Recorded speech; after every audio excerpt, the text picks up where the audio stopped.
This guy is hiding in ambush with his bow as a whole squad of knights passes right by him. Any other archer wouldn't stand a chance in a fair fight against all those armored knights. But he calmly counts his arrows and his targets, then launches his attack. At first one knight falls, then a second. By the time they realize what's happening and where the arrows are coming from, a third of the squad is already dead. Yu Sang-hyun lands headshot after headshot with deadly accuracy. He shoots so fast they don't even have time to reach him. This continues until only one knight remains from the entire squad. He tries to escape, but our guy takes careful aim and finishes him off as well. After all, no one in this medieval world stands a chance against Yu Sang-hyun, who used to be a champion in modern archery. Here's how his story started. This is the third set of the national championship, and the stadium is packed. All eyes are on the youngest participant, Yu Sang-hyun. He has one arrow left, and so far every single shot he's made has been a perfect 10. He takes a deep breath, steadies himself, and releases the arrow. It flies straight into the bullseye and splits the arrow already stuck there. With that insane shot, he wins the championship, becoming the youngest national winner, but that moment is long gone. 10 years later, Sang-hyun is stuck in an office, getting yelled at by his boss for being distracted. His hands tremble as he quietly apologizes, and his boss sees him as nothing more than a useless hire. That night, Sang-hyun sits alone in his dark room, watching footage of his old victory. Archery used to be everything to him. He worked insanely hard to earn a scholarship while living with his grandmother. He believed he had a future, until a car accident destroyed it all. Now, he's just surviving thanks to a job his former coach helped him get. To distract himself, he opens a streaming site where people play games using full dive capsules, machines so expensive he can't even dream of owning one. He watches a streamer completely fail at using a bow, yet still pull huge views. The next day things get worse. His boss hands him a resignation letter. The company is restructuring, and he's basically being forced out. With no real options, Sang-hyun accepts it. At 28 years old, he's left with nothing. But then, while lying in bed, he gets an idea. In the virtual world, anything is possible. Maybe he can use a bow again. He starts researching streaming and realizes something. People don't just watch for entertainment. They respect real skill and growth. And for the first time in years, he feels something familiar. A fair world. One where effort actually matters. So he decides to take the leap. Sang-hyun tells his friend Joo-hyuk about his plan, and the guy is completely shocked. He can't believe Sang-hyun wants to spend all his savings on a gaming capsule, especially when he's never even played a game before. He reminds him of the accident, of everything he lost. But Sang-hyun doesn't back down. Even when Joo-hyuk breaks down the insane costs, showing it could go up to 40 million won, Sang-hyun is still determined. Seeing this, Joo-hyuk takes him to a capsule rental place instead. There, they meet the owner, Kang-suk, who sets up a test archery simulation for Sang-hyun. Inside the capsule, Sang-hyun suddenly finds himself in a massive stadium. It feels completely real. But the moment he holds the bow, his hands start shaking. The trauma is still there. For a second, it looks like he can't do it. But then, he takes a deep breath, and the shaking stops. He pulls the string and fires. Bullseye. Then again, and again. Every single arrow lands perfectly in the center. Outside, Kang-suk and Joo-hyuk watch in total shock. This isn't just someone learning a game. This is pure skill. When the test ends, Sang-hyun is completely exhausted, but the result is clear. He still got it. Memories start hitting him again. The accident, the hospital, the moment he lost everything. It still hurts like it just happened. But this time, something is different. He's holding a bow again. Even if it's virtual, it feels real. After getting a good deal on a capsule, Sang-hyun finally sets everything up at home. Now, he's ready to start streaming. Instead of choosing popular games, he goes for something smarter. A hardcore medieval game called Kingdom Age, known for being extremely difficult. He creates his character, and just like that, his new life begins. The full dive begins with a flash of light. Instead of a peaceful start, our guy is jolted awake by a stinging slap to the face. He finds himself lying upside down in a wooden cart filled with boxes, sporting a red mark on his cheek. As he sits up and peeks out, he sees a chaotic battle unfolding in a nearby village. A gray-haired mercenary captain named Roman looms over him, screaming at the rookie to snap out of it and grab a weapon because bandits are attacking. A digital menu appears with options for a spear or a sword, but Sang-hyun searches until he finds the bow listed at the bottom. This choice immediately catches the attention of 5 viewers who have already tuned in. They warn him that using a bow is a massive challenge because the game simulates realistic armor physics and limited arrow counts. Despite the chat calling it a spicy challenge, our boy locks in his choice. Suddenly, a bow and 20 arrows fall directly from the sky and land beside him with. The viewers laugh at the newbie's startled reaction, but the mood changes when Sang-hyun actually picks up the weapon. Even Roman mocks him, claiming he won't hit a single target with his pathetic mindset. Our hero ignores the noise and focuses his intense gaze on the field. He draws back and fires, landing a perfect headshot on a hooded bandit. As the viewers cheer at his beginner's luck, Sang-hyun realizes the mechanics feel surprisingly familiar,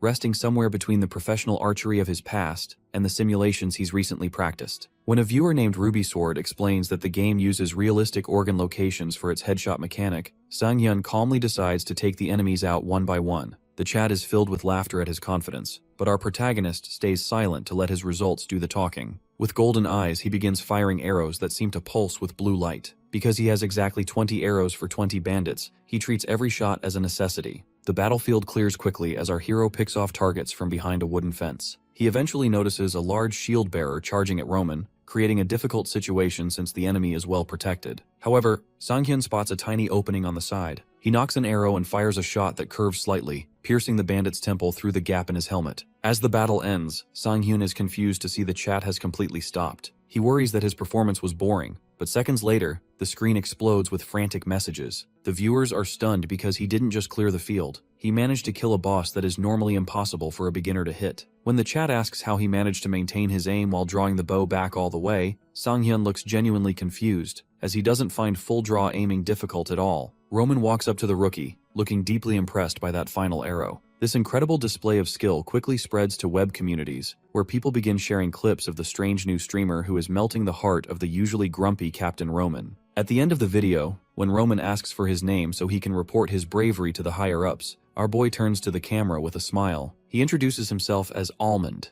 a name that soon fills the search bars of the gaming community. The Kingdom Age community had become a stagnant pond where the same old topics were recycled by the same regulars. Because the game itself lacked updates, the forums felt like a boring echo chamber until a single post titled, "A Total Newbie Getting Praised by Roman," changed everything. The post included a video of the mercenary captain actually smiling, which immediately sparked a heated debate among the users. Most people assumed it was clickbait because Roman is notoriously grumpy, but the footage clearly showed a player killing a boss in one shot and then just running away. The community was torn between disbelief and suspicion. Some commenters suggested this was actually a seasoned pro doing a bow challenge on an alt account. However, others quickly pointed out that creating an alt account in a capsule is nearly impossible since the hardware requires iris and fingerprint scans. When the original poster mentioned that the streamer was using an auto-generated name, it became clear that this was a genuine rookie. In his room, Yoo Sang-hyun is stunned as he reads through these posts. He never expected his first broadcast to cause such a stir, especially seeing himself compared to a legendary streamer named Electron. Because Electron is a former pro gamer who famously struggled with the game's bow mechanics, the fact that a newcomer like Sang-hyun succeeded where a pro failed creates immense buzz. Some viewers even worry that the pressure of these comparisons might make our boy quit.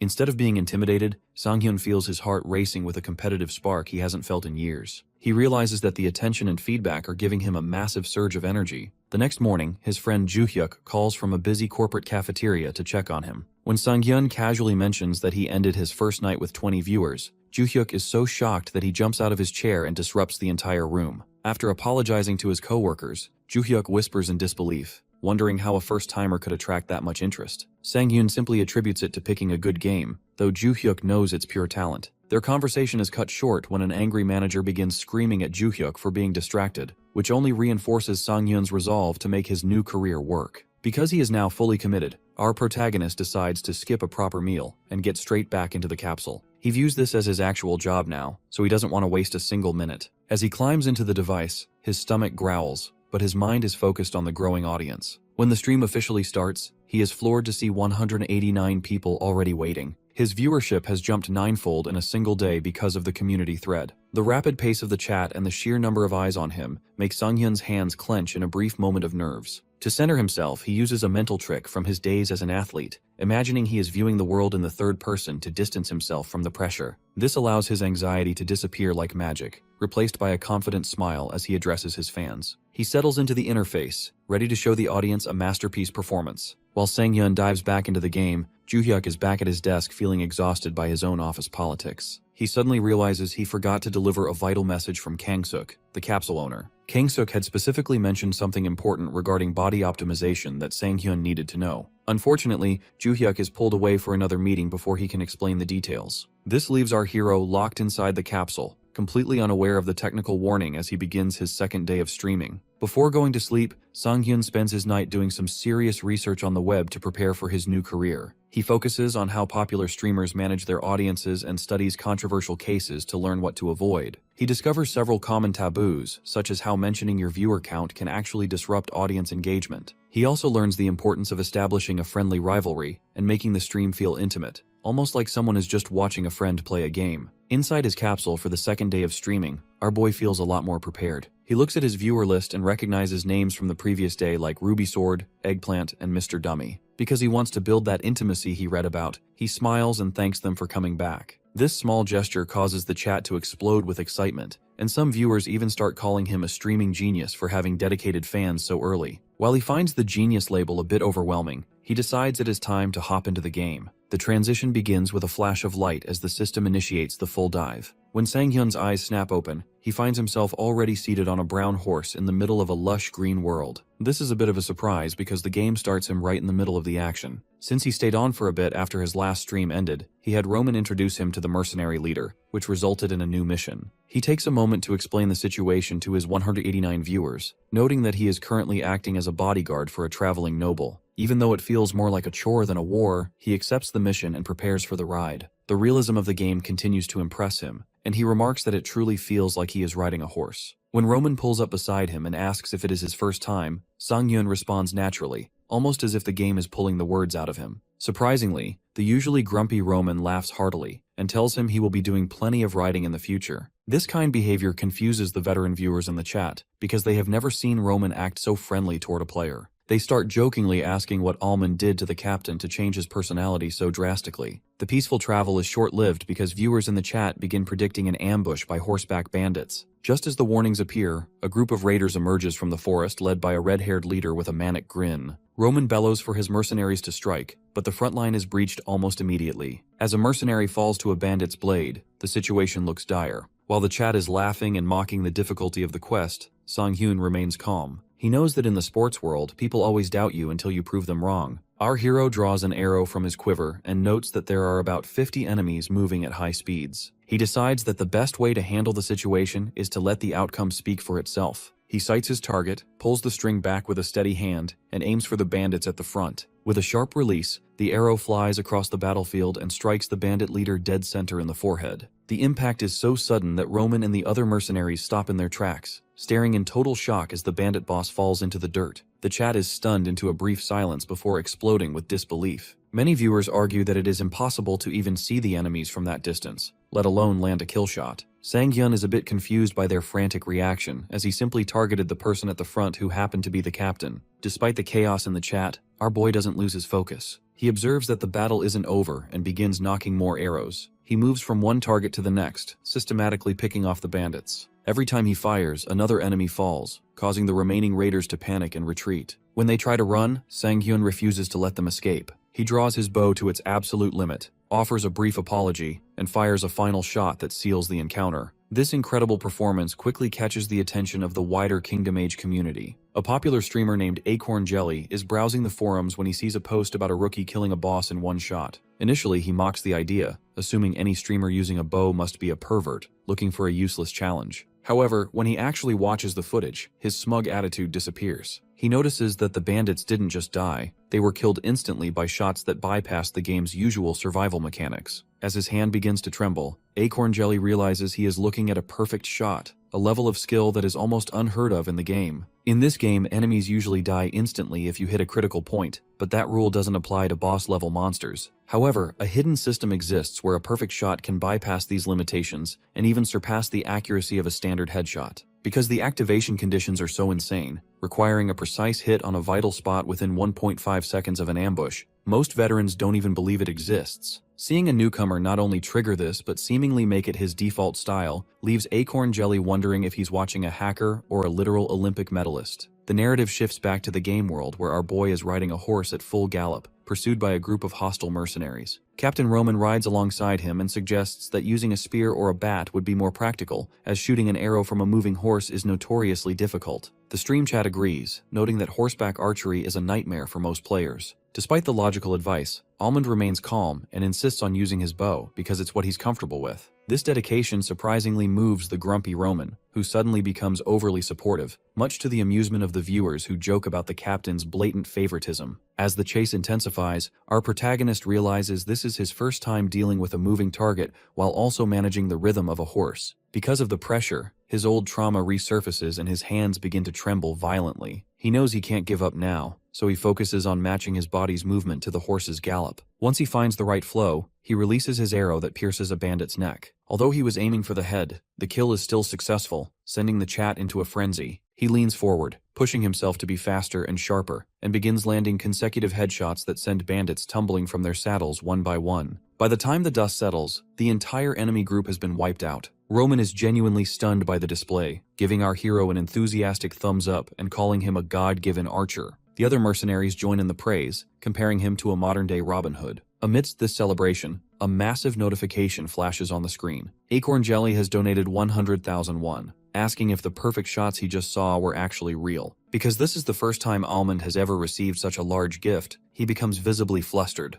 The viewers start demanding a reaction for the donation, suggesting he do something related to his archery. Trying to be helpful, our guy decides to fire an arrow straight up into the clouds as a celebratory salute. He looks at the camera and says "Tada," just as the arrow disappears into the blue. Unfortunately, this sudden action combined with his outdated equipment causes a critical error. The screen flashes red with a game over message and then goes completely black. In a hilarious twist, the viewers assume this was a planned, high-level comedic exit. The post-stream chat explodes with laughter, with people calling him a legend who literally dies for his fans' donations. Back in his room, Sang-hyun sits in his capsule, exhausted and dripping with sweat. He initially worries that his old machine just gave up on him, but when he checks his phone, he sees the broadcast ended on a high note. Because the community thinks the sudden suicide shot was a genius move, his popularity is actually growing. He reflects on how his athletic background helped him adjust the trajectory, even if he doesn't feel the need to explain the technical details to his audience. While cooling off in his kitchen, he decides to look up Acorn Jelly and is impressed by the veteran's skill. His admiration is interrupted by a sudden ping from the streaming app.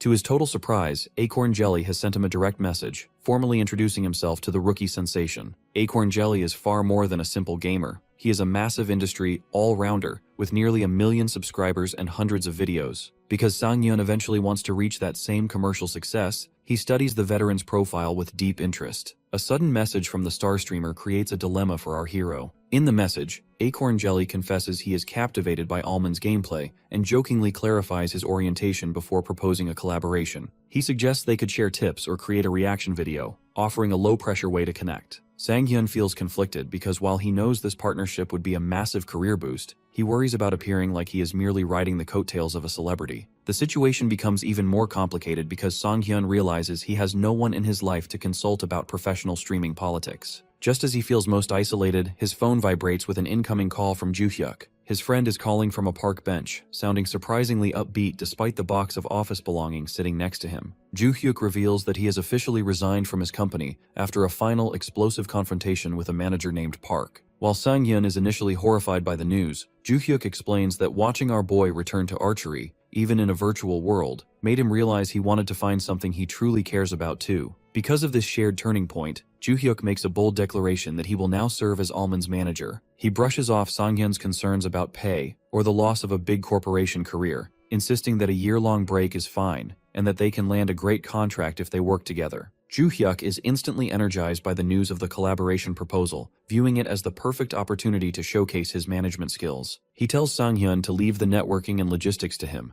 promising to handle everything so our hero can simply focus on showing off his incredible skill. The narrative shifts to a modern cafe where the meeting with Acorn Jelly's team takes place. A manager named Neon is initially skeptical, wondering why they are meeting a rookie in such a casual setting. The streamer himself, Do Jae-mok, admits he chose Almond for his potential, but still maintains a bit of a superstar ego. Neon teases him about a past failed collaboration, but Jae-mok insists that Almond's physical mechanics are the best in the country and that this is a vital future investment. However, when Neon asks if he has actually met the guy in person, Jae-mok's silence reveals he is purely gambling on what he saw in the game footage. This uncertainty vanishes the moment Sang-hyun arrives at the table. Dressed in a sharp, formal suit, his appearance is so striking that Neon is immediately floored by his good looks. Sang-hyun introduces himself with his real name, Yoo Sang-hyun, and offers a polite handshake that feels worlds apart from the typical gamer persona. The professional atmosphere intensifies when Joo-hyuk introduces himself as the manager. He hands out professionally printed business card, which leaves Sang-hyun wondering when he even had time to prepare them. Joo-hyuk's background at a major corporation and his socialized demeanor are so polished that Neon feels intimidated and repeatedly bows, calling herself a mere manager in comparison. As the four of them settle in to discuss the broadcast sequence and documents, the conversation turns to the business side of things. Sang-hyun, feeling like a student in the industry, offers to do the collaboration for free. This suggestion shocks Jae-mok and Neon, who explain that unpaid labor is a relic of a slave era and would cause a massive scandal for their brand. Juhyuk tries to step in by suggesting a minimum wage, which shows that even an elite corporate mind is still figuring out how streaming revenue works. Jaemock dismisses the hourly pay idea and instead offers a 50-50 split of all donations generated during the joint broadcast. This generous proposal leaves Juhyuk stunned and marks the official beginning of Allman's professional career. As the sun sets over the city, Juhyuk and Sanghyun walk together while checking the initial success of their professional partnership. Because Juhyuk has been meticulously researching the industry, he reveals that even a modest split of the donation revenue from an upcoming collaboration with Acorn Jelly could net them over $1 million. Our protagonist is stunned by his friend's foresight, especially when Juhyuk produces a digital recording of their previous meeting to ensure they are legally protected. This level of meticulous planning makes Sanghyun realize why people like Juhyuk thrive in high-stakes corporate environments. To keep things fair, Juhyuk proposes a generous profit-sharing deal, where he only takes a cut once Sanghyun is comfortably earning over $3 million a month. He jokingly credits his financial comfort to being an investment genius, which allows him to prioritize Sanghyun's growth over immediate pay. When our hero finally logs back into the capsule, his stream is immediately flooded with viewers eager for news about the rumored collaboration. Because the leak has already spread, his audience is much larger than usual, forcing him to play it cool and pretend he knows nothing to keep the marketing plan intact. To get the show started, he announces his intention to hunt down a bandit leader in Kingdom Age. This claim causes an immediate stir in the chat, with veteran players mocking him because they believe bosses are designed to survive a single headshot. There is a brief moment of confusion over the name of a previous enemy, with the chat correcting him that he killed an elite mob named Burka, rather than a true boss. This skepticism leads to a high-stakes mission donation, where a viewer named Rubysword offers 100,000 won if our boy can actually pull off the impossible one-shot kill. Driven by the financial incentive and the growing energy of the stream, Sanghyun accepts the challenge and dives into the game world. Inside the game, the atmosphere is more intimate as he is greeted by Amelia, a blonde noblewoman who expresses deep gratitude for his previous heroics. While the viewers urge him to ask for money, Sanghyun chooses the humble path of a dedicated mercenary, which actually increases his favor with both the characters and his audience. This interaction highlights the difference between those who play for Amelia and those who prefer the secondary heroine, Rosanita. However, the piece is short-lived because Captain Roman organizes a night raid on a bandit camp hidden in a foggy mountain range. As the mercenaries launch their ambush, our protagonist finds himself in a high-pressure environment that feels indistinguishable from reality. Because he treats the bow with the same respect he did as an athlete, his focus becomes razor-sharp, allowing him to systematically pick off enemies from the shadows. The battle reaches a turning point when Sanghyun's precision unlocks a new skill called consecutive shooting after he lands 3 perfect headshots in a row. While most players find this skill difficult to control, our hero's natural speed makes the arrows look like a blurred volley of magical light. He clears the camp with such efficiency that the chat begins to realize it is not the skill itself that is fast, but the man behind the bow. Amidst the chaos of the victory, a mercenary discovers the bandit boss already dead with an arrow buried deep in his head. The viewers are initially confused, insisting that a single shot shouldn't have been enough to kill a boss-level enemy. Just as it looks like the mission might be a failure due to game mechanics, a massive donation from Acorn Jelly confirms the truth. Sanghyun has triggered a legendary perfect shot, a feat that bypasses all health bars. This leaves our hero stunned as he tries to process the technical reality of the rare skill he just performed. This causes an immediate stir because the veteran streamer is so insistent on the reality of this hidden mechanic, while his own chat begins to mock him by dismissively claiming the perfect shot is just a myth made up by desperate bow users. Deeply frustrated by the skepticism, Acorn Jelly watches Allman's character on his monitor and wishes our boy would just explain the mechanic clearly to the doubters. When the oblivious Sanghyun eventually asks what a perfect shot even is, the superstar streamer is so stunned that his eyes go wide in shock. Our hero genuinely has no idea why everyone is making a fuss, which leaves Acorn Jelly slumped over his desk in disbelief. He realizes that our protagonist has been performing high-level professional mechanics without even knowing they exist,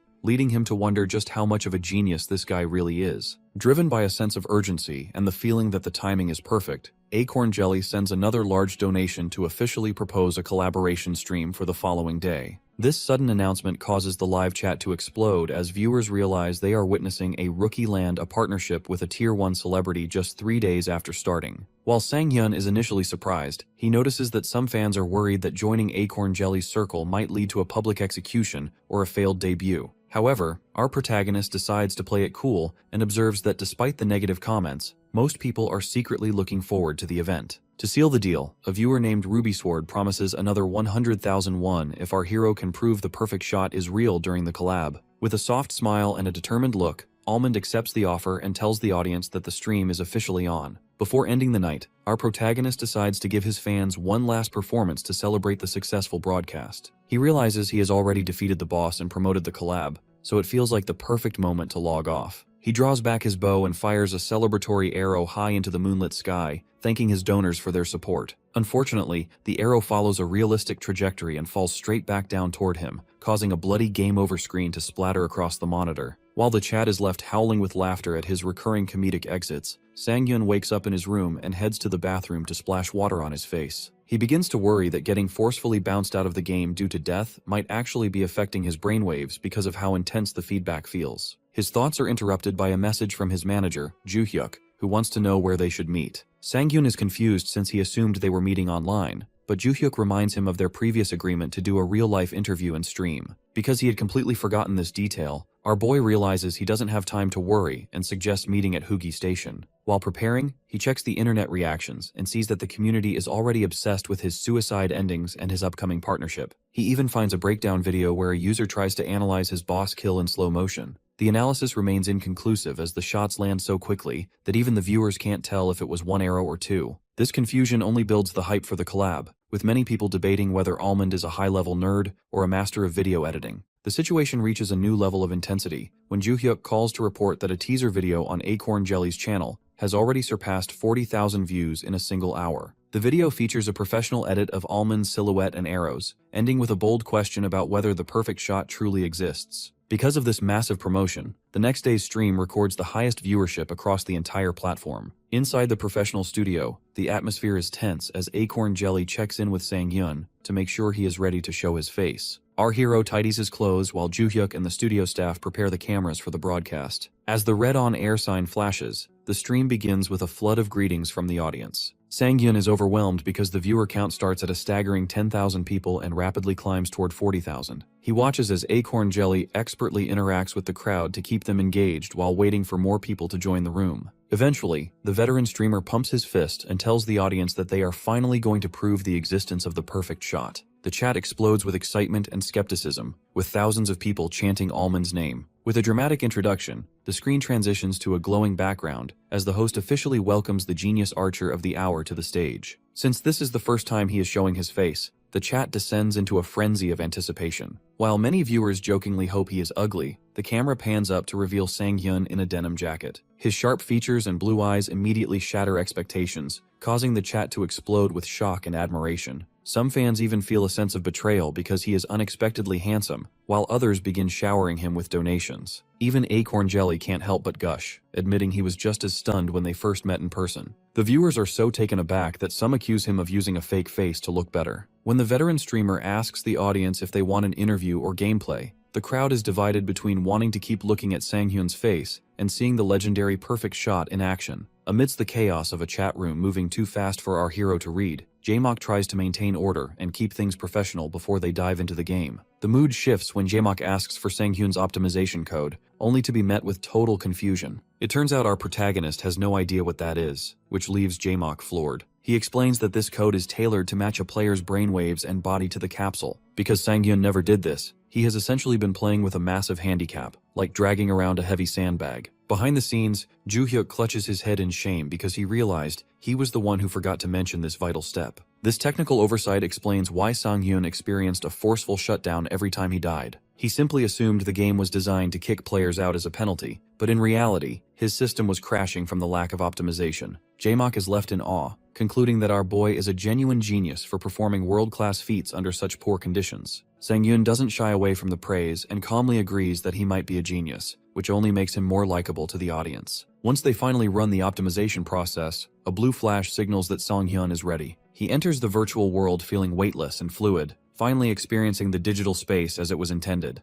Jae-mock is eager to get started and takes him to a mission involving a goblin cave. During the wagon ride to the site, Jae-mock breaks down the mechanics of the perfect shot. It requires hitting a tiny center point on an enemy's vital area on the very first attempt. Because there are no second chances, it is considered one of the hardest moves to pull off. The professional tension is briefly broken by Captain Roman, who continues his hilarious favoritism. He violently scolds Jae-mock for being loud and even threatens to split him in half, but he turns to Sang-hyun with nothing but smiles and encouragement. Once they reach the cave, Roman orders our protagonist to take the lead and show the newcomer how it's done. Moving through the tall grass, Sang-hyun realizes that his movements are much easier to control now that his character is optimized. He draws his bow with an intensity and begins picking off goblins with terrifying precision. Each shot is a masterpiece of efficiency, with one arrow even piercing through 2 enemies at once. Jae-mok watches from behind his shield, completely mesmerized by how Almond has even adjusted his shooting style to be quieter for the ambush. He realizes that beyond Sang-hyun's physical skills, he has a natural charisma that makes him look like he is constantly standing in a spotlight. As the last target falls, the screen reflects the truth that our hero is the undeniable star of the show. The Goblin Cave is a graveyard of green corpses, and a system notification officially confirms that every regular monster has been eliminated. As the dust settles, Captain Roman beams at Almond, praising his incredible efficiency. While the mercenaries prepare for their next move, the stream chat is buzzing with morbid excitement, noting that a place this dangerous should normally be drenched in human blood.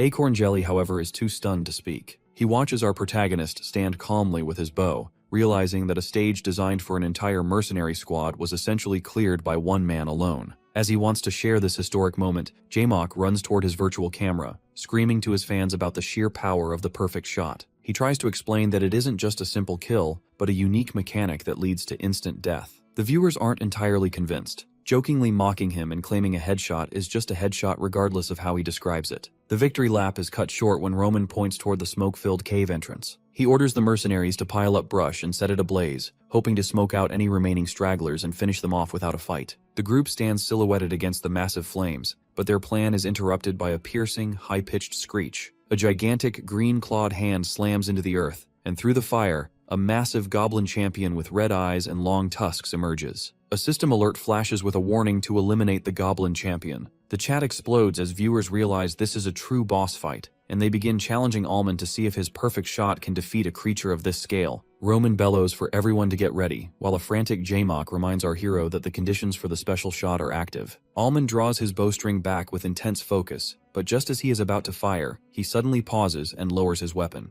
This hesitation causes a wave of confusion in the stream, with fans wondering if our guy is finally cracking under the pressure. In reality, Almond has spotted a critical problem. The boss is wearing a heavy iron skull mask. Because the forehead is completely shielded, a standard shot is out of the equation. Our protagonist briefly considers aiming for a different body part, but he knows the head is the most vital point and the easiest target to hit once a strategy is found. With a look of sudden resolve, our hero shifts his stance and aims his bow almost vertically toward the sky. The chat is baffled, with some fans jokingly asking if he is planning to end his stream again. Ignoring the noise, Almond releases the arrow, sending it streaking toward the full moon. He realizes that a perfect shot only needs to hit the critical point, so it does not necessarily have to be the forehead. As the arrow peaks and begins its descent, it plunges straight down behind the helmet, piercing the champion's head from above. The impact is so violent that the monster's head snaps down before its massive body slams into the dirt. Roman and Jae-mok are frozen in total silence. It takes a few seconds for the reality to sink in, but once it does, the stream erupts with excitement as the chat logs move at high speed. Jae-mok throws his hands in the air with a deafening cheer, and the financial rewards follow immediately.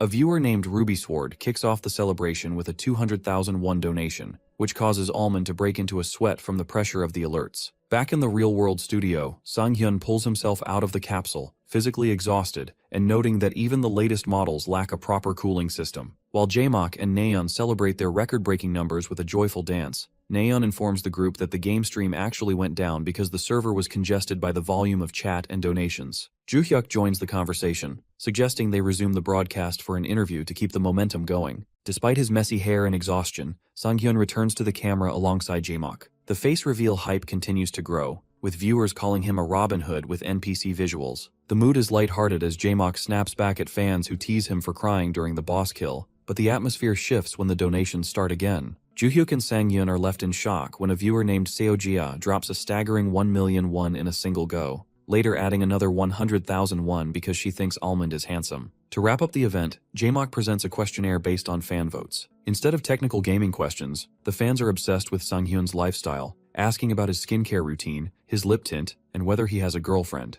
Our boy answers with his signature honesty, admitting he doesn't use any special products and is currently single. As the sun sets over the city, the group reflects on the heartwarming nature of the experience and the interesting reality of gaming while streaming. As they pack up, Joo-hyuk shows off his management skills by presenting a gift box to the hosting team, a gesture that deeply impresses Sang-hyun. Jae-mok then suggests they talk about the business side of the event as he pulls up his tablet to show the total revenue generated from the collaboration. The professional atmosphere quickly turns into a scene of total disbelief when Jae-mok reveals his tablet. Because the collaboration was such a massive success, the screen displays a total estimated revenue of over 5.3 million won. This figure causes Sang-hyun and Joo-hyuk to gasp in unison, as they find it hard to process such a large amount of money for a single day of work. Our protagonist is so stunned that he asks if this level of income is normal, but Jae-mok clarifies that this is actually a personal record even for him. Once the manager Nayeon steps in with coffee, she explains that after an even split, Sang-hyun's share comes out to nearly 2.7 million won.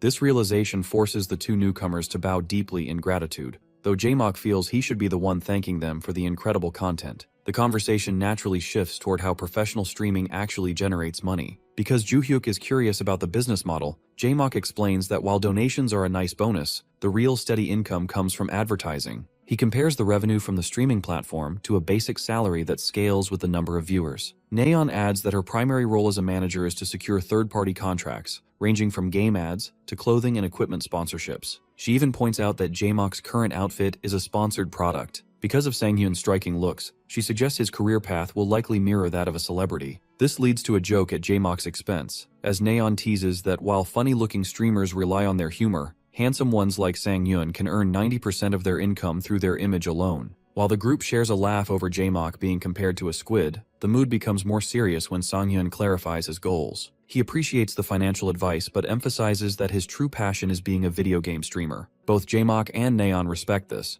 though they suggest he should eventually look into mainstream media activities to boost his reach. They use successful streamers like Soggy Ramyun as examples of creators who maintain their gaming roots while appearing on major broadcast networks. Jae-mok notes that for these top-tier creators, their edited content on AllTube often becomes their main source of income, while live streaming serves as a space for fan communication. Nayeon recommends that Sang-hyun eventually move into this major scene, though she warns that he will need a professional editor to make it work. Since Joo-hyuk has no experience in editing, Jae-mok advises them to take things slow and find a specialist later as the channel grows. The meeting concludes with a firm handshake in the parking garage. As Sang-hyun and Joo-hyuk drive away, Jae-mok stands in the cold, feeling a sense of awe. He admits to his manager that he is genuinely envious because Sang-hyun's raw talent is simply beyond reach. Later, Joo-hyuk pulls his car to the curb in Sang-hyun's neighborhood. He senses his friend is overthinking the talk about platforms and reminds him not to rush, as his natural ability guarantees success. This support gives Sang-hyun the boost he needs as he begins the walk up the stone stairs to his house. The cold air brings back a vivid memory of his grandmother, reminding him of how he used to carry her bags to keep her from slipping on the ice. He feels a pang of regret that she isn't here to see his success, especially since he just earned enough money to change their lives. Standing on the stairs, Sang-hyun looks down at his right hand and clenches it into a fist. He is moved by the fact that throughout the entire high-pressure stream, his arm never trembled once. Because the virtual world has given him a fresh start, the limb that was once a source of pain for him and his grandmother has finally become a source of strength again. He feels as though the supportive people in his life were sent by her, and he resolves to work his hardest to repay their kindness. Even though he jokes to himself that she might tell him it's too late to start a new career, he promises her he will keep moving forward. Meanwhile, the internet is already doing the work for him. Community forums are flooded with praise for his perfect shot, and a high-quality fan edit of his stream is already gaining massive traction in the editor's community. Jae-mok realizes that with this kind of momentum and a face that people love, it truly feels like heaven is lending Sang-hyun a hand. On a quiet morning where only the sound of chirping sparrows fills the air, Sang-hyun stands in his bathroom drying his hair and organizing his thoughts. Because of the advice he received the day before, he begins breaking down the two main revenue models for streamers. He recognizes that while live streams thrive on donations and viewer-proportional ads, the edited world of AllTube relies heavily on sponsorships and high-end commercial deals. Our hero realizes his specific style fits the latter perfectly, which aligns with Joo-hyuk's previous assessment that he should aim for a celebrity-style trajectory rather than a standard gamer persona. His manager is so convinced of this path that he's already pushing for him to become a commercial model, though Sang-hyun feels the need to slow things down. The focus shifts to the practical side of this goal, as the protagonist realizes that sponsorships require a professional-grade editor. While browsing trending Kingdom Age videos for potential talent, he happens upon a montage of a classy archer and is stunned to see his own character, Almond, as the thumbnail. The uploader is a fan named Seo Jia, whom he recognizes as the viewer who previously donated 1 million won. As he watches the video, he is floored by the cinematic quality. Because she used sophisticated background music, color grading, and a narrative structure, the footage of him fighting bandits feels more like a real movie than a game.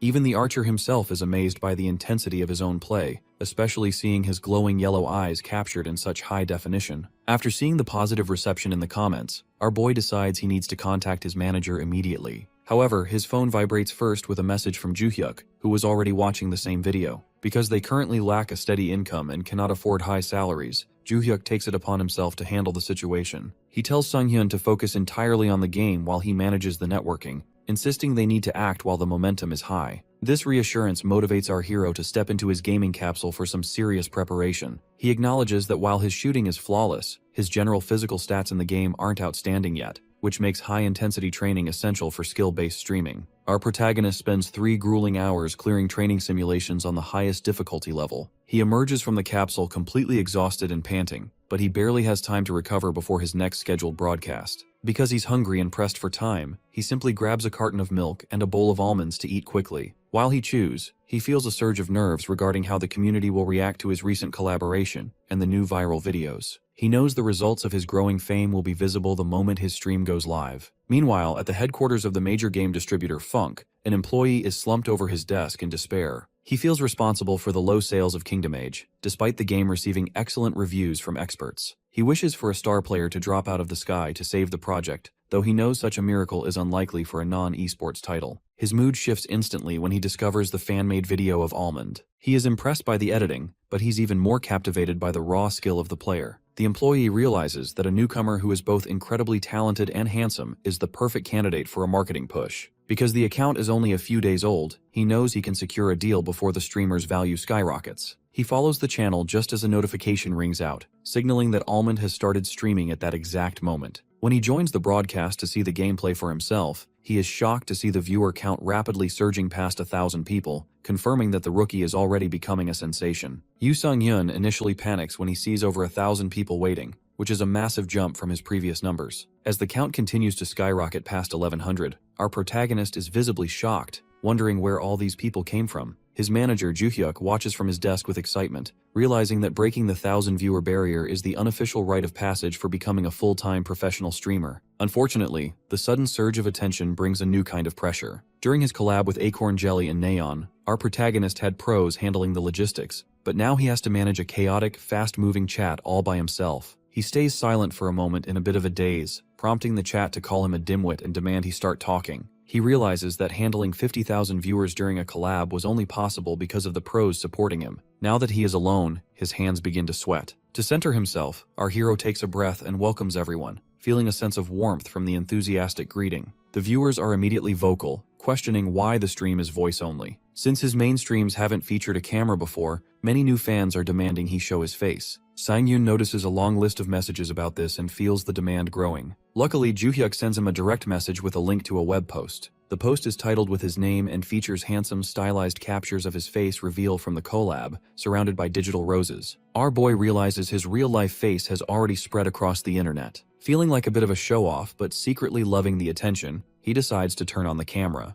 As soon as he appears in a small camera feed, the chat explodes with excitement and marriage proposals. Donations start rolling in immediately, with fans explaining they couldn't donate during the high-speed collab, but wanted to support him now. Sang-hyun waves to the audience and thanks them for the warm welcome before transitioning into the game. He dives back into the world of Kingdom Age at dusk, appearing as his character Almond in a green cloak. He is greeted by the blonde noblewoman, Emilia, who praises him for dealing with the local goblins. While the chat is busy being charmed by her beauty, the atmosphere shifts when Emilia takes our protagonist's hands and holds them close to her chest. This sudden intimacy shocks the viewers, who wonder how he raised his affinity with her so quickly. Emilia looks serious and reveals that she has another mission for him, but she wants him to do it alone, bypassing Captain Roman. She points toward a nearby castle and asks him to assassinate the lord who lives there. This request sends shockwaves through the stream. While the chat jokes that she's basically telling him to go die, our hero accepts the mission choice on his digital menu. Meanwhile, an employee from the game distributor Funk watches the stream with bated breath. He notes that while he's played the game multiple times, completing a siege mission with a bow is practically impossible. He reflects on how Kingdom Age sieges are notoriously difficult because the AI is advanced and players are easily surrounded. The biggest problem is the target, Lord Talorant, who is encased in heavy armor from head to toe, the worst possible opponent for an archer. However, the employee realizes that if Sang-hyun pulls this off, it will provide the magic needed to turn him into a true star. Inside the game, Almond confirms his acceptance, feeling that he needs to take these risks to make it big. He reasons that since the game is historically accurate, the castle shouldn't be too grand, likely housing no more than 50 people. When he asks why the Lord must die, Emilia reveals that Talleyrand is a tyrant who enslaves his own people through high-interest debt, including women and children. This gives our hero a moral reason to proceed. As a wolf howls under the full moon, Sang-hyun begins his stealthy approach. He moves through a cornfield toward the castle, noting that his character's movements feel much smoother and quieter now. This improved performance is the direct result of the grueling 3-hour training session he completed earlier. The first major obstacle appears at the castle walls, 2 guards patrolling a walkway together. If he takes one out, the other will surely sound the alarm. While the chat mocks him and insists that killing 2 people simultaneously with a bow makes no sense, our protagonist doesn't blink. He stares up at the moon with intense yellow eyes and tells his audience he has already thought of a way to silence them both at once. As the light gleams off his sharp silver arrowhead, he prepares for the shot.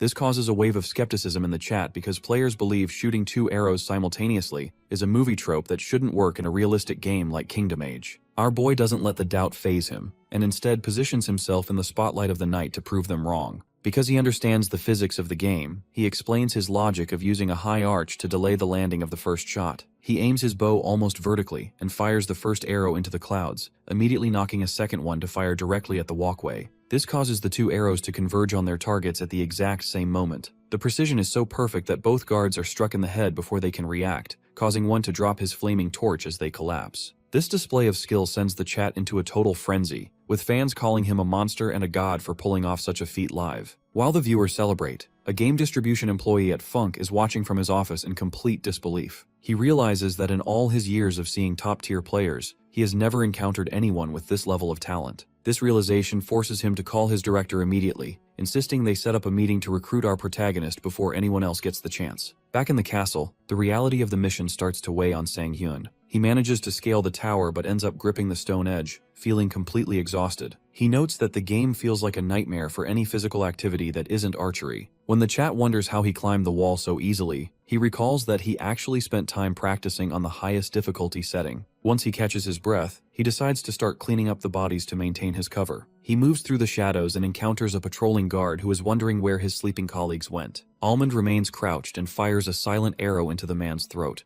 ensuring he dies without a struggle or any loud bleeding. As he moves the bodies out of sight, the chat warns him that the mission is about to get much harder once he enters the castle interior, where close combat is unavoidable. To prepare for this, our hero enters the armory and puts on a red guard's uniform, even though the gear feels stiff and uncomfortable. The stealth nearly breaks when a yawning guard spots him, but Sang-hyun silences him with a point-blank shot to the chest. This intense environment triggers a wave of nostalgia for our protagonist, reminding him of the absolute focus he felt during his professional competitions. Because he is so immersed in the hit-or-miss nature of the world, he feels himself becoming stronger with every step. Unfortunately, the sound of his footsteps eventually draws too much attention, leading the viewers to think the stealth mission has failed. When a guard spots him and screams for backup, Almond fires an arrow into the man's foot. While the chat thinks he's losing his form due to tension, he is actually using the wounded enemy as a tactical distraction. He continues sprinting through the corridors, firing rapid shots that drop guards in quick succession. Despite his high-speed accuracy, he can't stop one guard from blowing a horn to signal an intruder. Suddenly, the hallways are flooded with armored guards brandishing spears and halberds. Our guy finds himself backed into a corner and surrounded by weapons, leaving the audience wondering how he can possibly survive now that the entire castle is on high alert. A squad of armored guards charges forward with weapons drawn, screaming for blood and surrounding our protagonist. This sudden escalation causes the stream chat to panic, because the basic rules of a stealthy assassination have been completely broken. While the viewers assume the mission is over now that he's been exposed, Almond remains remarkably composed. He realizes that being spotted isn't a problem if he can eliminate everyone before they can react. To handle the crowd, he reaches for his quiver with blinding speed and pulls 3 arrows at once. As he triggers his consecutive shooting skill, he's able to unleash a rapid, blurred succession of shots that strike the frontline guards directly in the forehead. The lethality of this display causes the remaining guards to stop in their tracks, paralyzed by the sight of their fallen comrades. One surviving guard pales as he notices that every single arrow is perfectly centered in the helmets of the dead. He begins to tremble and screams that they are facing a monster, urging the others to run away. The formation breaks as the guards flee in a frantic scramble up the castle stairs. Our boy doesn't hesitate and immediately begins a pursuit, maintained by a rhythmic sprint. This pursuit shocks the chat, as they wonder if it is even possible to shoot accurately while running. Almond simply explains that it is, noting that his success comes from unwavering concentration, rather than just the freedom of the virtual space. He continues to land headshots mid-sprint until the staircase is littered with bodies and the hallway falls silent. At the top of the stairs, our hero stands silhouetted in a bright light and finally lowers his bow. He wipes a bead of sweat from his chin and gives his viewers a sharp, confident smile, asking them how they liked the performance. The chat responds with absolute chaos, flooding the screen with marriage proposals and praise for his killer visuals. Because of this high-level play, donations from viewers like Rubysword and Thor start rolling in. Almond notices the financial support and feels encouraged, noting that his stream is finally starting to do well. With his confidence at a peak, he turns toward a large arched doorway to find his main target. He pushes open the heavy iron-bound doors of the throne room, which creak loudly as he enters. Inside, he finds a figure in black plate armor sitting motionless on a stone throne.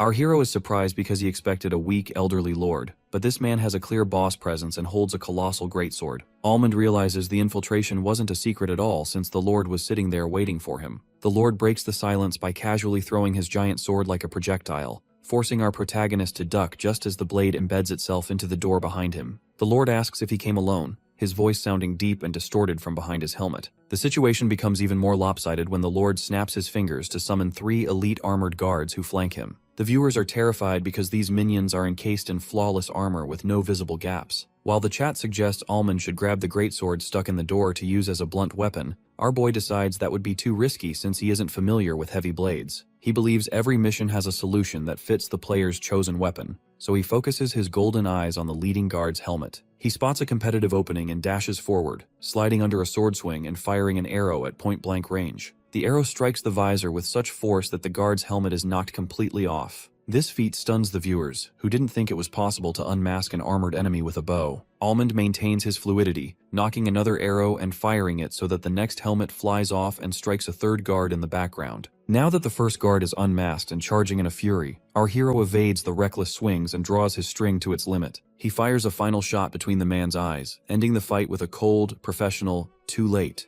After the other 2 guards are dealt with, Almond stands alone in the center of the hall facing the Lord. The Lord acknowledges the skill, but rises to his full, towering height, clanking in his heavy armor as he marches toward our protagonist. The chat points out that the Lord's helmet doesn't have the same mechanical weakness as the previous guards, making him much harder to kill. Instead of retreating, Almond feels magical energy beginning to surge around his hands and his bow. He realizes that because he has landed 3 consecutive headshots, his conditions have been met. His eyes glow a supernatural blue as he prepares to test if the breakthrough he found is the right way to take down a boss of this caliber. Almond relies on his recent breakthrough to handle the armored threat. Because the consecutive shooting skill is active, he uses the arrows previously embedded in the floor as a makeshift quiver, crouching low to retrieve them with a steady hand. Lord Talorant remains immobile, mocking the archer by claiming that arrows are useless against his heavy plate. Even the stream chat begins to doubt our boy, wondering why he would choose a bow for such a disadvantageous boss fight. Our hero stays perfectly still until his eyes glow with a supernatural focus. He tells his audience that he has found a way before releasing a shot that hits the Lord's chest with a violent impact. When the boss dismisses the attack and begins a menacing walk forward,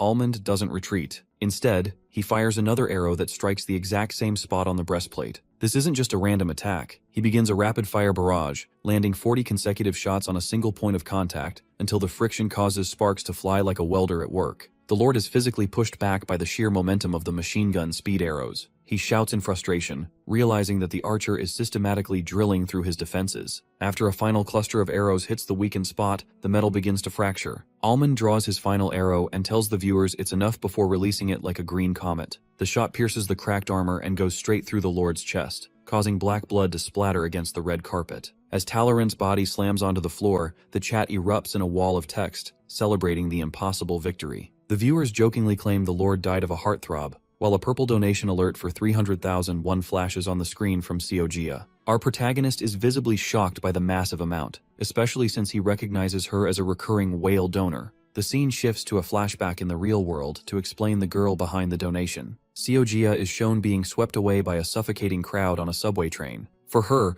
the noise and the push of the city are exhausting, making her wish she could fall into a vast empty sea. She eventually escapes the station and walks up dark neighborhood stairs to her apartment, where watching Almond's stream is her only joy. She initially got hooked because of his nickname, which reminded her of the butter carrot almonds sitting on her desk. Inside her room, Gia watches the boss fight with wide, blushing eyes. When Almond clears the mission she thought was impossible, she cheers and begins typing rapidly. She decides to donate 300,000 won because she doesn't want to lose to any other donors, feeling that spending money on her own happiness is worth it. When Almond thanks her and mentions her name feels familiar, she smiles with extreme joy, wondering what kind of reaction he will give her next. In the present, Sang-hyun pulls himself out of his capsule feeling tired but satisfied. He reflects on how the optimization changed his stream's ending, but he's mostly preoccupied with Gia's identity. He worries that a young person might be spending too much on a streamer and feels a bit burdened by the large amount. Meanwhile, Gia is already at her editing workstation. She realizes that her company resources are perfect for making high-quality montages of his gameplay. As she clicks away at her timeline, she is convinced that as Almond grows, the epic videos she creates will only get more impressive. Next morning, Yoo Sang-yoon is jolted awake by a vibrating phone call from his manager, Joo-hyuk. After a bit of playful banter about the early hour and a fake offer of lasagna for lunch, the conversation turns to a pressing business matter. They are trying to track down Seo Gia, the talented creator behind the viral archery montage, but Joo-hyuk explains that her account is private and she isn't checking any public comments. As they are stuck, Joo-hyuk suggests waiting for her to donate during a live stream to ask her then, but our boy is hesitant to use that route. He prefers a more professional approach, so they agree to simply wait for now, even if it delays the hiring process. To clear his head from these complicated thoughts, Sang-hyun decides to focus on cleaning his apartment. He hauls a heavy, overflowing trash bag out of the building and begins the long descent down the steep stone stairs of his hillside neighborhood. He tries to stay positive about the daily climb by treating it as exercise, reminding himself that tough situations eventually become familiar. However, his rhythm is suddenly shattered when a landing door swings open with a massive impact, slamming directly into him. A woman in a black cap and long dark hair, who is actually Seo Gia, rushes out in a panic to see if he is alright. As Sang-hyun sits on the floor rubbing a bump on his head, Gia looks at him with the expression of absolute wide-eyed shock. Our hero feels a bit dazed but assures her he is fine before picking up his trash bag to finish his chores. While he is standing by the recycling bins, Joo-hyuk calls back in a state of high energy because Gia just premiered a new video titled "The Archer Who Took Over the Castle Alone." The video is an immediate hit, reaching thousands of concurrent viewers and trending in the gaming category. Joo-hyuk mentions he left a contact comment on the post, but they still have no way of knowing if she will see it. Just as the call ends, the woman from the stairs comes running toward our protagonist, panting heavily from the chase. Sang-hyun assumes he dropped something, but Gia instead holds out a notepad and pen, asking for his autograph with a flushed face. This catches our boy completely off guard, making him realize that even in his quiet neighborhood, he has encountered a genuine fan. When he asks for her name to personalize the signature, she reveals herself as Seo Gia. Because this lucky meeting solves their communication hurdle, the three of them soon gather at a cafe to discuss a potential partnership. During the meeting, Joo-hyuk learns that Gia has a background in video work as both a major and a hobby, which explains the high quality of her edits. He wastes no time sliding a formal contract across the table, inviting her to officially join the team. Joo-hyuk notices her hesitation and decides to make a strategic point about the legalities of her current work. He explains that fan channels fundamentally cannot generate revenue due to copyright issues, which surprises Gia since her videos were never intended for profit anyway. In fact, her previous $1 million donation proves that her motivations are rooted in fan love rather than money. Sensing that financial gain isn't her priority, Joo-hyuk shifts his strategy to a more emotional appeal. He emphasizes that the Almond channel specifically needs her help and that her unique style is irreplaceable. Our hero joins in the pitch, admitting he has been looking for her for a long time and truly wants her creative input. This sense of being needed strikes a deep chord with Jaya, who has been searching for a purpose. She looks radiant and blushing as she clutches her drink, clearly moved by their sincerity. While she agrees to think about the offer, she mentions there is still one lingering problem they need to discuss before moving forward. Since Gia's current company doesn't allow double contracts, she would have to quit her job to become Almond's official editor. She feels conflicted because she still needs a steady income to survive, and she worries that relying solely on video revenue is too risky compared to her current salary. In short, she needs a guaranteed base pay to make the leap. This honesty makes Sang-hyun incredibly nervous, since he hasn't even been streaming for a week and can't even afford to buy his manager a drink, let alone pay someone a full-time salary. Just as the protagonist suggests they take more time to think, Joo-hyuk smiles and pulls a digital proposal out of his laptop. He reveals an email from the game distributor Punk, who has reached out with a partner streamer proposal. Because this package includes a specific budget for editor employment costs, the financial hurdle disappears instantly. Gia is so shocked she covers her mouth,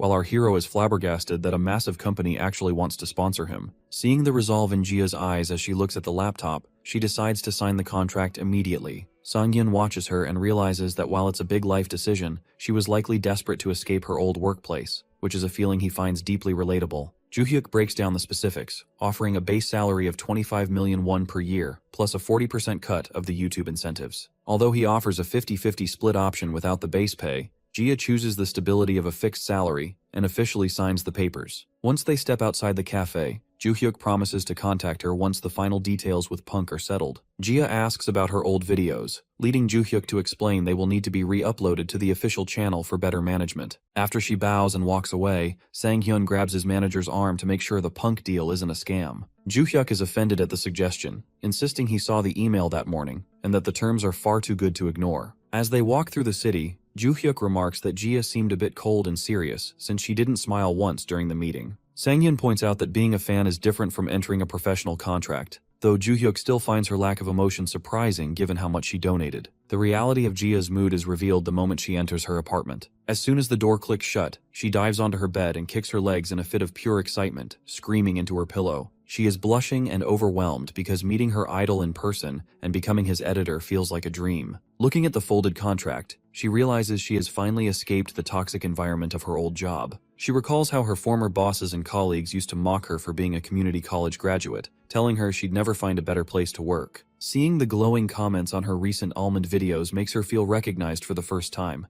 and she curls up on her bed with a strange, happy feeling. Back at his own place, our protagonist decides to start his stream early for the day. As he prepares to log in, Jia sends him a message with a file titled Intro Video. Sang-hyun is stunned that she produced a high-quality intro song and video in the tiny window of time since they parted ways. She explains that she didn't do it all at once but had been working on it as a hobby for a while. Seeing the professional quality of the preview, our hero is in awe of what she can do when she actually puts in her full effort. He sends her a quick thank you and officially launches the broadcast. Notifications ring out across the phones of various fans, and the chat rapidly fills with over 200 people. When the cinematic intro plays, the viewer count surges past 200 as fans immediately recognize Jia's work and suspect she has been recruited. Sang-hyun turns on his camera to greet everyone, thanking donors like Ruby Sword and Eggplant before diving into the game world. He spawns back inside the castle where the corpses of the guards are still scattered across the floor. He tells his audience that since he cleared the place alone, it's only fair that he loots some items. He opens a treasure chest and finds 3 glowing high-end bows, eventually picking one that looks particularly badass. He also equips a new set of armor and a green cloak, noting that the weight limit is the only thing stopping him from taking more. Now that he's better protected and unlikely to die in one hit, he mounts his horse to complete the quest. Since travel time isn't strictly realistic, the game transitions from night to day as he arrives at the location of Amelia's carriage. He hides in the bushes until she spots him, and the noblewoman is visibly shocked to see him back so soon. She leads him away for a private conversation, assuming he gave up or changed his mind. When Almond calmly reports that the mission is complete after only 2 days, Emilia is bewildered by his speed. He breaks down his timeline of travel and preparation, while the chat laughs because in real-world time, it only took him a single day. The confusion deepens when Emilia points out that she specifically asked for an assassination. Our boy smiles and explains that as the security was tight, he simply decided to kill every single person in the castle. This makes Emilia stand in a state of absolute frozen shock at his brutal interpretation of the task. It takes her a moment to cover her mouth and regain her composure, while the stream chat erupts with laughter at her stunned reaction. Once she settles herself, she confirms with our boy that the fortress is indeed completely vacant. Almond calmly verifies that no one is left, which prompts Emilia to realize that they cannot afford any further delay. She explains that they must move immediately to protect the people and secure the territory for the Jeanneret family, before other rival nobles can exert their influence. This strategic necessity leads her to order her attendants to prepare a carriage at once. As the vehicle is brought forward, Emilia invites Almond to ride inside with her, rather than staying behind with the soldiers. She catches him lost in thought and encourages him to get in, blushing deeply as she admits she has a great deal she wants to ask him. The viewers in the chat go wild over this development, noting that seizing a castle appears to be a shortcut to maxing out a character's likability rating. As the carriage moves down the dirt path, the conversation inside turns to the mechanics of Almond's victory. Emilia is genuinely baffled by how one person could be so powerful, noting that even the most elite knights she has seen haven't achieved such a feat. Our hero humbly brushes off the praise, insisting he just happens to be good at shooting arrows. When he clarifies that he is a mercenary rather than a knight, Emilia asks if he has ever considered taking a formal title to manage the castle once it is incorporated into their territory. Sangyun finds the idea unlikely given his status, which leaves Emilia looking slightly disappointed, though she quickly pivots to mention that her father is eager to meet him. She playfully shushes him when he tries to question how the Earl found out so quickly, calling it a lady's courtesy to overlook the details of how information travels. When they finally arrive at the stone gates of Talorant, the local workers are initially confused and wonder if the newcomers are hostile. Emilia steps out of the carriage to announce their arrival from Jeanneret, causing a wave of muttering among the townspeople. While some workers wonder if they should resist, others point out that Talorant's forces have been completely wiped out and there is no one left to protect them anyway. As the tattered red and black banners of the old regime are lowered,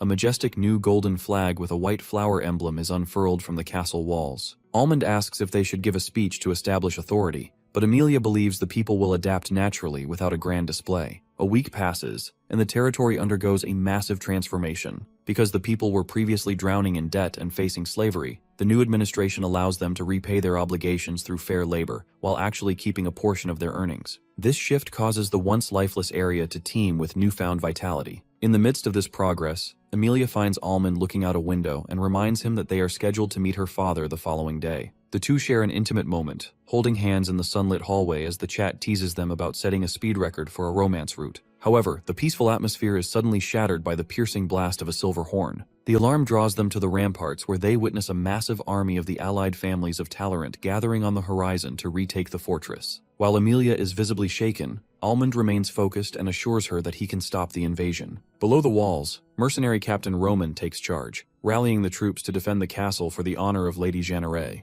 As the soldiers let out a deafening cheer, the view focuses on our protagonist's golden eyes. The transition from a stealthy assassination to a full-scale defensive war is made official by a final quest banner, commanding Almond to lead the forces to a total victory. This shifts to the game world where rows of armored soldiers stand ready, prompting the stream chat to explode with excitement over the large scale of the battle. The viewers are amazed that our protagonist reached this point in just a few days, especially since even the most persistent streamers usually fail to see this content. Some fans compare him to a creator named Bubblegum, but Almond quickly asks everyone to refrain from mentioning other streamers out of respect. After noticing a comment about how much his streaming has improved, our guy suddenly gives a confident thumbs up. He tells the audience he's wrapping up for the day, which sends the chat into a frantic panic because they were just getting started. Despite the protests and tears, he thanks everyone for watching and ends the broadcast with flash that fades to black. Back in reality, Sang-hyun lies in his dark room looking at his phone. He smiles while scrolling through the dejected viewer comments, realizing he ended the stream at the perfect moment to build hype. He recalls a lecture from Jaemok about the importance of knowing when to stop a story-driven game,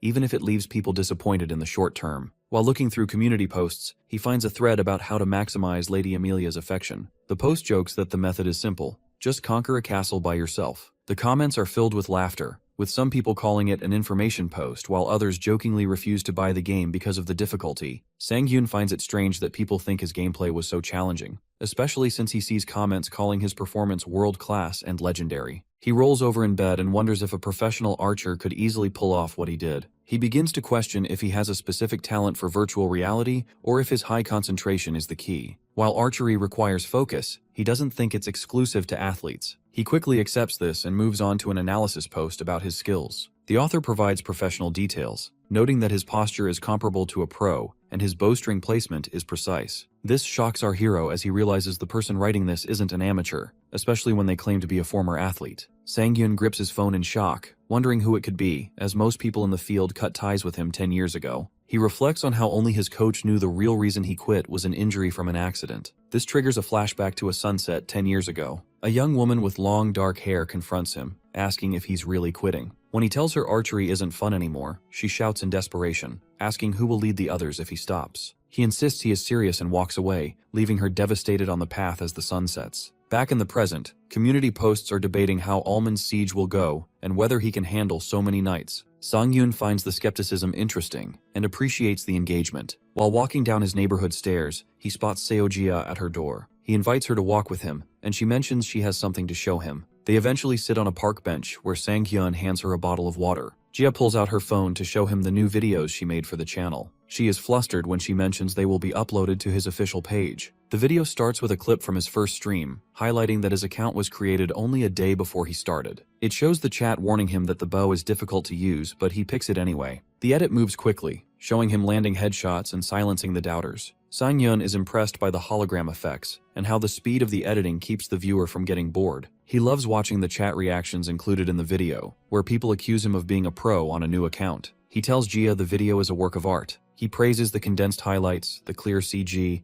and the witty inclusion of the chat. Jia looks dizzy and overwhelmed by the intense praise. She explains that they shouldn't upload it yet, as it's better to release 3 or 4 videos at once to build momentum. She asks to keep making them in this style, and Sang-hyun happily agrees. Later that night, Jia collapses onto her bed at home, feeling exhausted but rewarded by the acknowledgement. As she smiles about the successful meeting, her phone rings. She expects it to be Almond, but her expression turns to shock when she sees the notification. The screen reveals a new message from a contact she has labeled as a psycho bastard. The anticipation for Yoo Sang-hyun's next move reaches a fever pitch across the Kingdom Age community, as fans and office workers flood forums to discuss his upcoming siege. The hype is so intense that when our protagonist launches his stream 4 hours earlier than scheduled, the viewer count explodes instantly despite the awkward timing. People are tuning in from school and work just to see the world's first archer attempt a siege challenge. Our boy greets the chaotic chat with a calm smile, explaining that he started early because he expects the game might run long today. As he dives into the game world, the atmosphere is heavy with the drums of war. Our hero appears at the head of a massive battlefield wearing a new blue cloak and a dark quiver on his back. He is flanked by mercenary Captain Roman, who seems even friendlier than usual. Roman playfully teases him about his close relationship with Lady Amelia, who is watching from the castle ramparts. This playful dynamic confuses the veteran viewers who remember Roman as a perpetually grumpy NPC, but it highlights how much our protagonist's actions have changed the game's social landscape.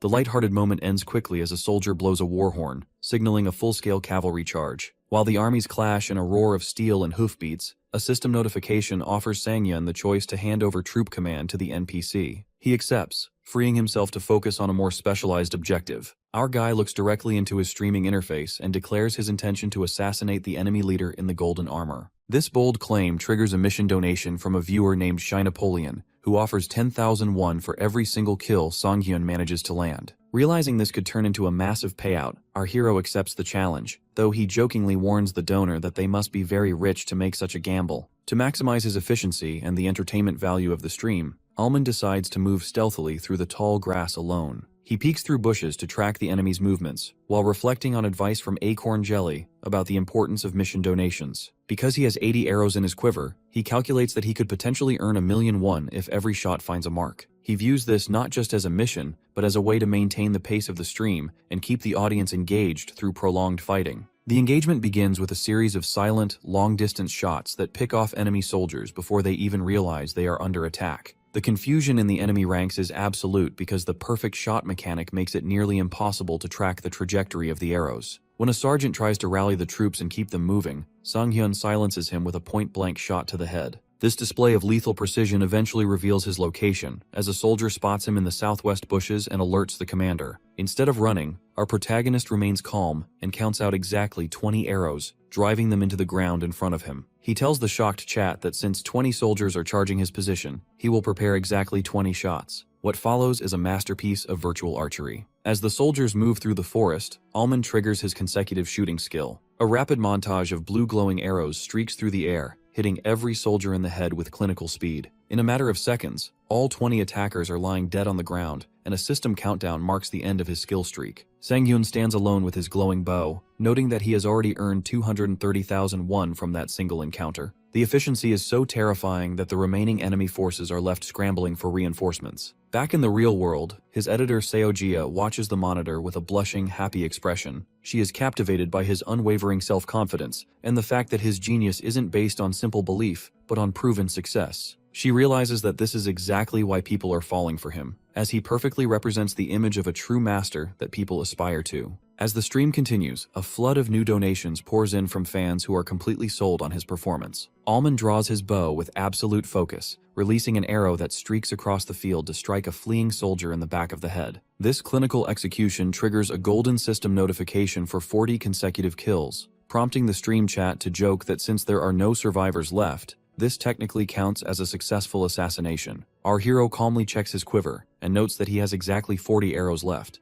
a realization that coincides with a desperate donation from a viewer named Shinapolian. Because the mission rewards have scaled so aggressively, the donor is now begging for mercy and asking to be killed instead, realizing his payout has hit 400,001 much faster than expected. The scale of the massacre finally reaches the enemy leadership, where a commander in gold armor watches in total shock. He finds it unbelievable that a single archer wiped out 20 of his men and immediately orders a big deployment of 40 soldiers to the front to stop the bleeding. As the infantry charges forward, the chat reveals that Shinapolian actually has over 1,000,001 in his account, making his previous whining look like a drop in the bucket. Back in his room, the real-world Yu Sang-hyun is in disbelief at the mention of such a huge sum. This financial motivation sharpens his resolve, and he tells the audience that if the funds are there, he will aim to collect exactly 1,000,001. Driven by this goal, our protagonist triggers his consecutive shooting skill as a rain of arrows descends on the enemy line. Despite the frantic calls for the soldiers to maintain formation, Almond's arrows find their marks with terrifying efficiency. The chaos becomes so intense that even the viewers begin to worry, urging him to take cover because moving while using this specific skill usually ruins accuracy. However, Almond ignores these conventional rules and performs a high-speed dash just as an enemy arrow strikes the spot where he stood a second before. He maneuvers through the battlefield with a dynamic mid-air pose, landing a counter shot that deflects an incoming projectile before ending the enemy archer's life. By the time the clearing falls silent, the forest is littered with bodies. Our boy stands among the fallen and updates the chat that his current earnings have reached 710,001. The few remaining enemy mercenaries are paralyzed by fear, realizing the speed of his archery is inhuman. One survivor attempts to flee in a panic, but Almond is already tracking him. Just as he prepares the final shot, he realizes his quiver is empty after 80 high-intensity shots. While the donor celebrates this narrow escape,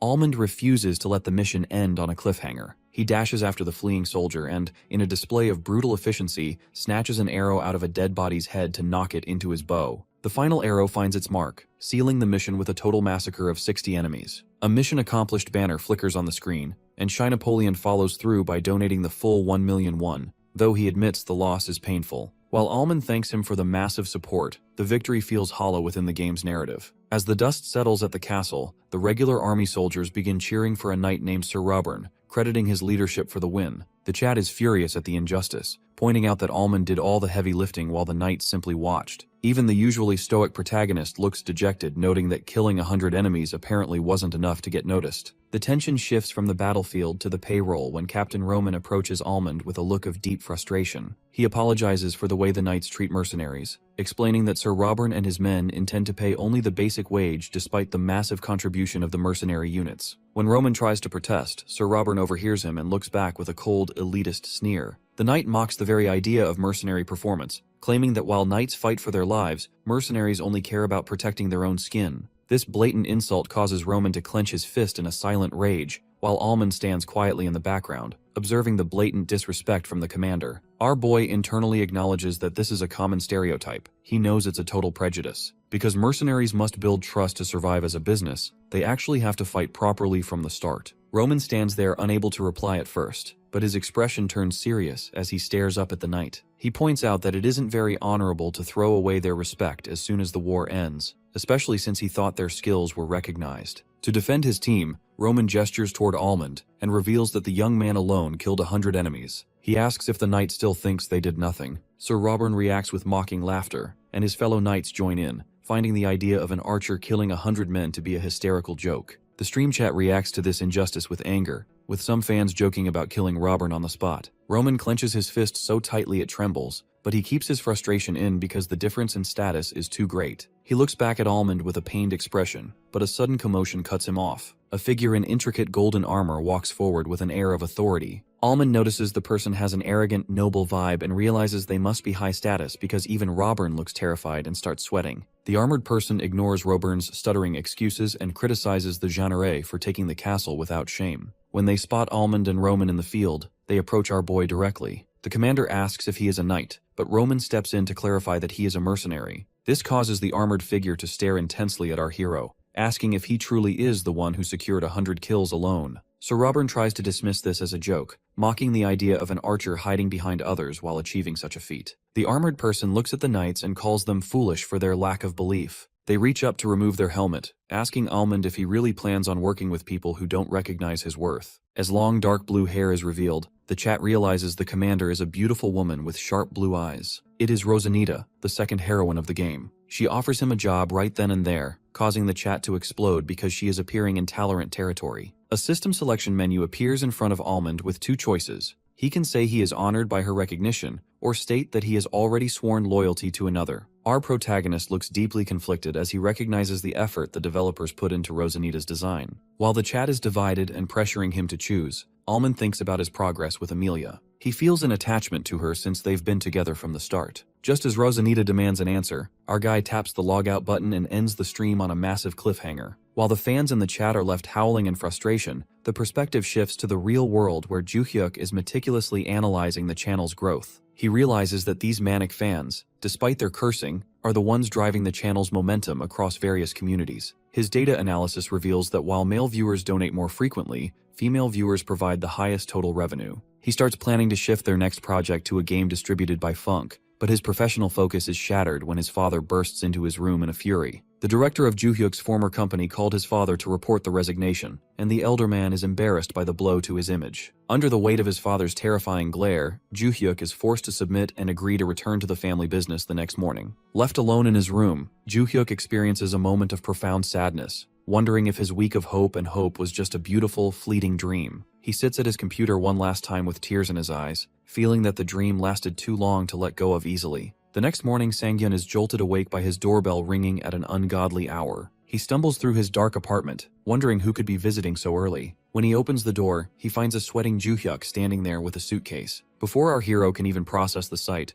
Juhyuk lets out a relieved laugh and announces that he has officially left his house to commit to their dream for real. Later, the two men settle into a celebratory dinner of crispy fried chicken. While Juhyuk enthusiastically enjoys a beer, our hero remains disciplined and refuses to drink because he has a stream scheduled later. This level of self-control impresses his friend, though it doesn't stop the manager from finishing both cans himself. As they eat, Sangyun finally asks why his friend chose this specific moment to move out. The question is a bit heavy, so Juhyuk avoids eye contact and asks to explain the complicated family details later. Luckily, our protagonist is understanding and grants him the space he needs, officially welcoming him to crash at the apartment since there is enough room for both of them. The conversation eventually shifts back to business, specifically the massive cliffhanger in Kingdom Age. Juhyuk warns our boy that he is currently at a dangerous love crossroad between the two heroines, Emilia and Rosanita. Sangyun is initially indifferent and questions if the choice even matters, which sends Juhyuk into a total state of shock. He thrusts his smartphone forward to show the community forums where fans are making wild threats of execution and bloodbaths depending on which team our hero picks. One user even threatens to find Almond's IP address if he makes the wrong choice. Instead of being intimidated by the toxic debate, our protagonist simply smirks at the chaos and acknowledges the wild reactions. Juhyuk is baffled by this calmness, wondering if this is the legendary athlete's mindset. While drinking from a blue can, Sangyun raises the concern that Kingdom Age is nearing its end, and they haven't picked a follow-up game yet. He wants to maintain his current momentum while drawing in new viewers with a game that satisfies the existing audience. Juhyuk reveals his elite preparation by opening a laptop to showcase a tactical game called Battle Rage. He explains that it is a high-stakes 100-player survival PvP, where the goal is to be the last man standing using various weapons. Since the game requires top-tier aim and split-second decisions, he believes it fits our hero's recent trends perfectly. When Sangyun suggests practicing first to learn the unfamiliar gun mechanics, Juhyuk shouts in a sudden outburst of disagreement. He argues that the audience doesn't just want good gameplay,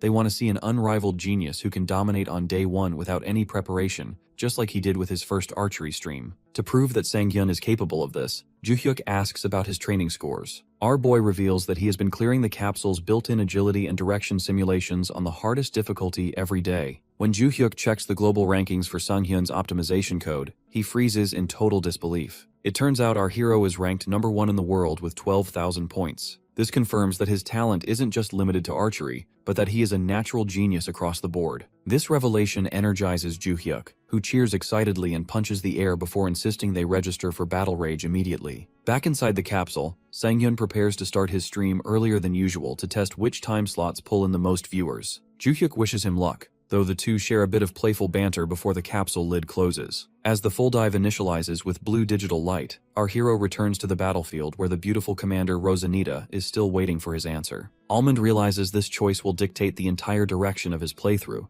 but he decides to stay true to his journey. He calmly tells Rosanita that while he is flattered, his loyalty is already sworn to another. This choice triggers a massive celebration among Team Amelia in the chat, while Rosanita fans mourn the loss. Despite the rejection, Rosanita offers a soft smile and acknowledges that he has more honor than most knights before she is led away by armored guards. Almond stands alone in the field, reflecting on how choosing her would have made the story run longer, but he feels now is the right time to switch games. His internal thoughts are interrupted by Lady Amelia calling his name. He turns to find her standing in the field, looking at him with a tearful, joyful smile. Despite the warnings from her guards about the lingering danger on the battlefield, she ignores everything and lunges forward, pulling our hero into a tight, emotional hug. Since our hero finally secured the victory, he suggests it's time to head home, prompting the live stream chat to explode in a mix of shipping frenzy and genuine shock. The atmosphere is so thick with romantic tension that even the usually cynical viewers are convinced this isn't just a game anymore. As the two lean in close, their faces inches apart, the screen suddenly cuts to black. This tactical cliffhanger causes the chat to spiral into total chaos, with fans screaming in disappointment as the game seemingly skips the most anticipated moment of the entire route. The narrative shifts to the group traveling at sunset, where the reality of Almond's legendary feat begins to sink in. A knight pulls up alongside our protagonist to verify the rumors of his 100 kill streak, calling him truly amazing. While Almond remains modest and credits the frontline mercenaries for the win, Captain Roman can't help but scoff at the knight's sudden change of heart. He points out that they are only acting friendly now because they previously refused to believe his skill. Despite his usual grumpiness, Roman offers a rare, soft-spoken thank you to our boy. He reveals that because of Almond's performance, every mercenary earned enough to relax for 4 months. This display of genuine friendship confuses the longtime viewers, who joke that the real Roman must have been replaced by a demon in a human mask. Upon arriving at Lord Genere's sprawling castle, the tone transitions from a war drama to an awkward family dinner. Emilia introduces Almond as a precious guest, leading him into a big hall to meet her father. Our protagonist is immediately hit with the weight of the situation, realizing he is finally meeting the man who holds his future in his hands. Surprisingly, Lord Genere is far from a judging noble. He welcomes the man of the hour with open arms and a joyful slap on the shoulder. He immediately orders his servants to bring out the food, which heightens our boy's nerves as he worries about the social expectations of a high-ranking household.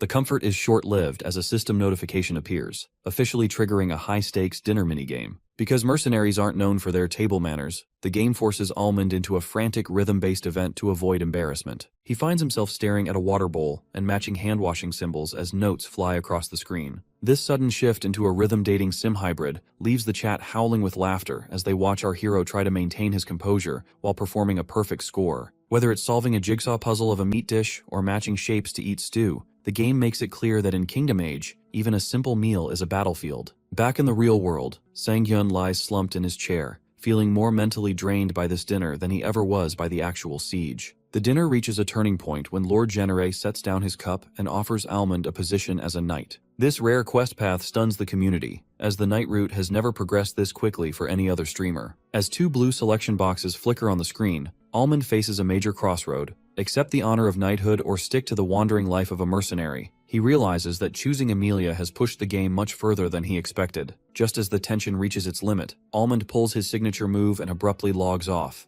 ending the stream on another massive cliffhanger and leaving his fans in a state of comedic rage. Stepping out of his capsule, Sang-hyun reflects on how much smoother things go when he isn't fighting for his life. His manager, Joo-hyuk, quickly arrives with data-backed evidence that the stream was a massive success, with community forums already trending with posts about the father-in-law event. More importantly, Joo-hyuk delivers the big news that the major game distributor Punk has officially greenlit the budget for Jia's salary. This partnership marks a turning point for Almond's career, especially since getting an official offer feels much more stable than just a casual suggestion. The news of the partnership spreads through the gaming world like wildfire, with news articles labeling the rookie archer as world-class. While some students and skeptics wonder why a massive company would sign a streamer with only 1,000 viewers, others point out that Almond essentially revived Kingdom Age single-handedly. Punk is currently trying to aggressively counter its competitors by focusing on exclusive marketing and partnered programs, making our hero a vital asset. As the community debates whether he should abandon his current game for bigger titles, the anticipation builds for his next move. After a series of formal meetings and contract signings, the moment finally arrives for Almond to launch his first official broadcast under the Punk banner. The chat room is packed with fans who have been waiting through the static, curious about his next move. The screen flashes blue, and after a bold graphic intro, Almond appears with his signature friendly smile.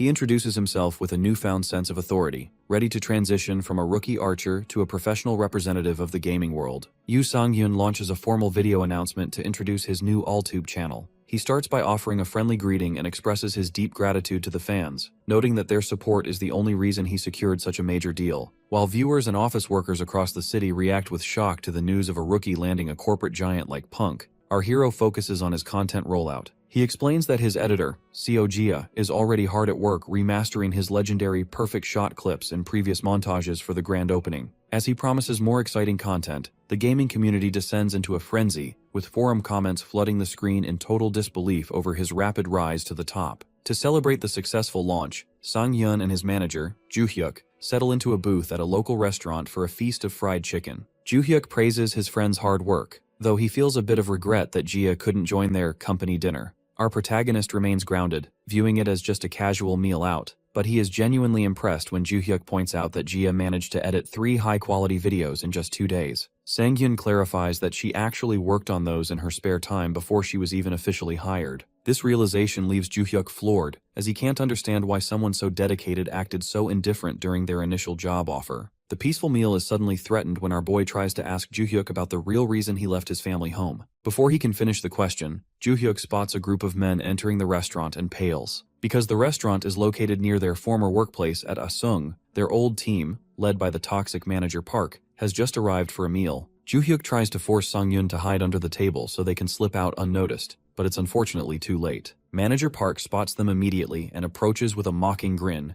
eager to see if his useless former employees are still unemployed. The encounter becomes tense as Manager Park attempts to assert his old authority, demanding that Sang-hyun show respect and greet his former boss. While Joo-hyuk sweats and tries to maintain a polite facade, our hero remains remarkably calm. He looks the manager in the eye and bluntly asks why he should bother greeting someone he isn't on good terms with. This defiance leaves Park fuming, as he screams about Sang-hyun being an outcast who doesn't understand how society works. Despite the loud shouting and the stares from other customers, our protagonist simply smirks, pointing out the hypocrisy of a man who preaches politeness while pestering people at their private dinner table. Just as the argument reaches a breaking point and Sang-hyun stands up to tower over the red-faced manager, a friendly voice interrupts the scene. Director Oh from Punk enters the restaurant and greets Sang-hyun with open arms, loudly praising the incredible view counts on his new videos. He mentions that the directors at Punk are so thrilled with the performance that they want to schedule a formal meal with our hero soon. This revelation acts like a physical blow to Manager Park, who is horrified to learn that the man he called a parachute hire is now a high-value partner for a gargantuan company like Punk. The power dynamic shifts instantly as the surrounding customers recognize our boy as the famous streamer Almond and begin asking for his autograph. Surrounded by fans and the prestige of his new contract, Sang-hyun politely signs for the crowd, while Manager Park grits his teeth in a silent rage. Realizing he has lost all ground, the manager screams at his team to leave the restaurant immediately, abandoning their order in a fit of humiliation. After they flee, Joo-hyuk and Sang-hyun thank Director Oh for his timely intervention. While the director admits he exaggerated the excited director's bit to scare off the bullies, he reveals a surprising truth. He wasn't lying about the meal request or the views. Sang-hyun's first video has already become a viral sensation, proving that our hero's career is moving even faster than his arrows. Because of a high-level briefing with a blunt executive, Yoo Sang-hyun is forced to face the harsh reality of the streaming industry. The executive explains that popularity on Treevee doesn't necessarily translate to success on AllTube,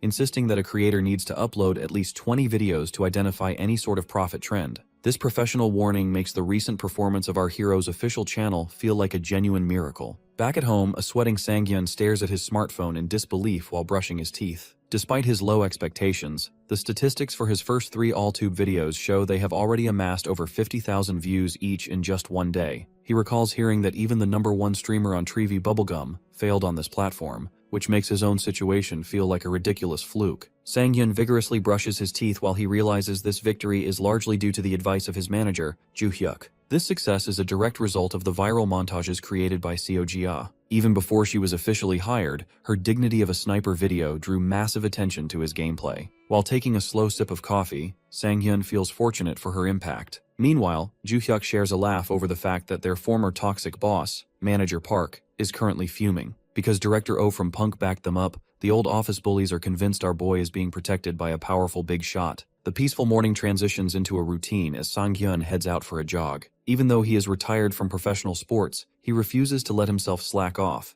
especially after a night of chicken and beer. His rhythmic pace is interrupted by a loud ringtone and a frantic phone call from Joo-hyuk. The manager screams at him for ignoring messages. Joo-hyuk reveals that the view counts are so unusual that a punk director has requested a formal meal. Beyond business, Joo-hyuk suggests they should express their gratitude to Jia with a gift, given that she is the cornerstone of their success. The opportunity arises immediately when Sang-hyun spots Jia jogging toward him in the park. Later, the two settle into a newly opened burger joint for a meal. While our hero worries that a hamburger is too cheap for someone who worked so hard, Jia insists it is fine. The atmosphere becomes hilariously awkward when Jia takes a massive bite of her burger, leaving Sang-hyun stunned by her silent, focused intensity. While the two sitting in complete silence as a crow caws in the background, Jia eventually mentions that it will be hard for her to eat if he keeps staring, causing an embarrassed Sang-hyun to apologize. To break the stagnant silence, he attempts small talk, but Jia's short, blunt replies lead the conversation nowhere. Eventually, she admits she is simply not very good at talking, noting that she only speaks well when it's about work or when she's drunk. Sang-hyun responds with deep sincerity, explaining that he understands the difficulty of suppressed feelings from his own time in a toxic office. He encourages her to share her story whenever she finally feels comfortable,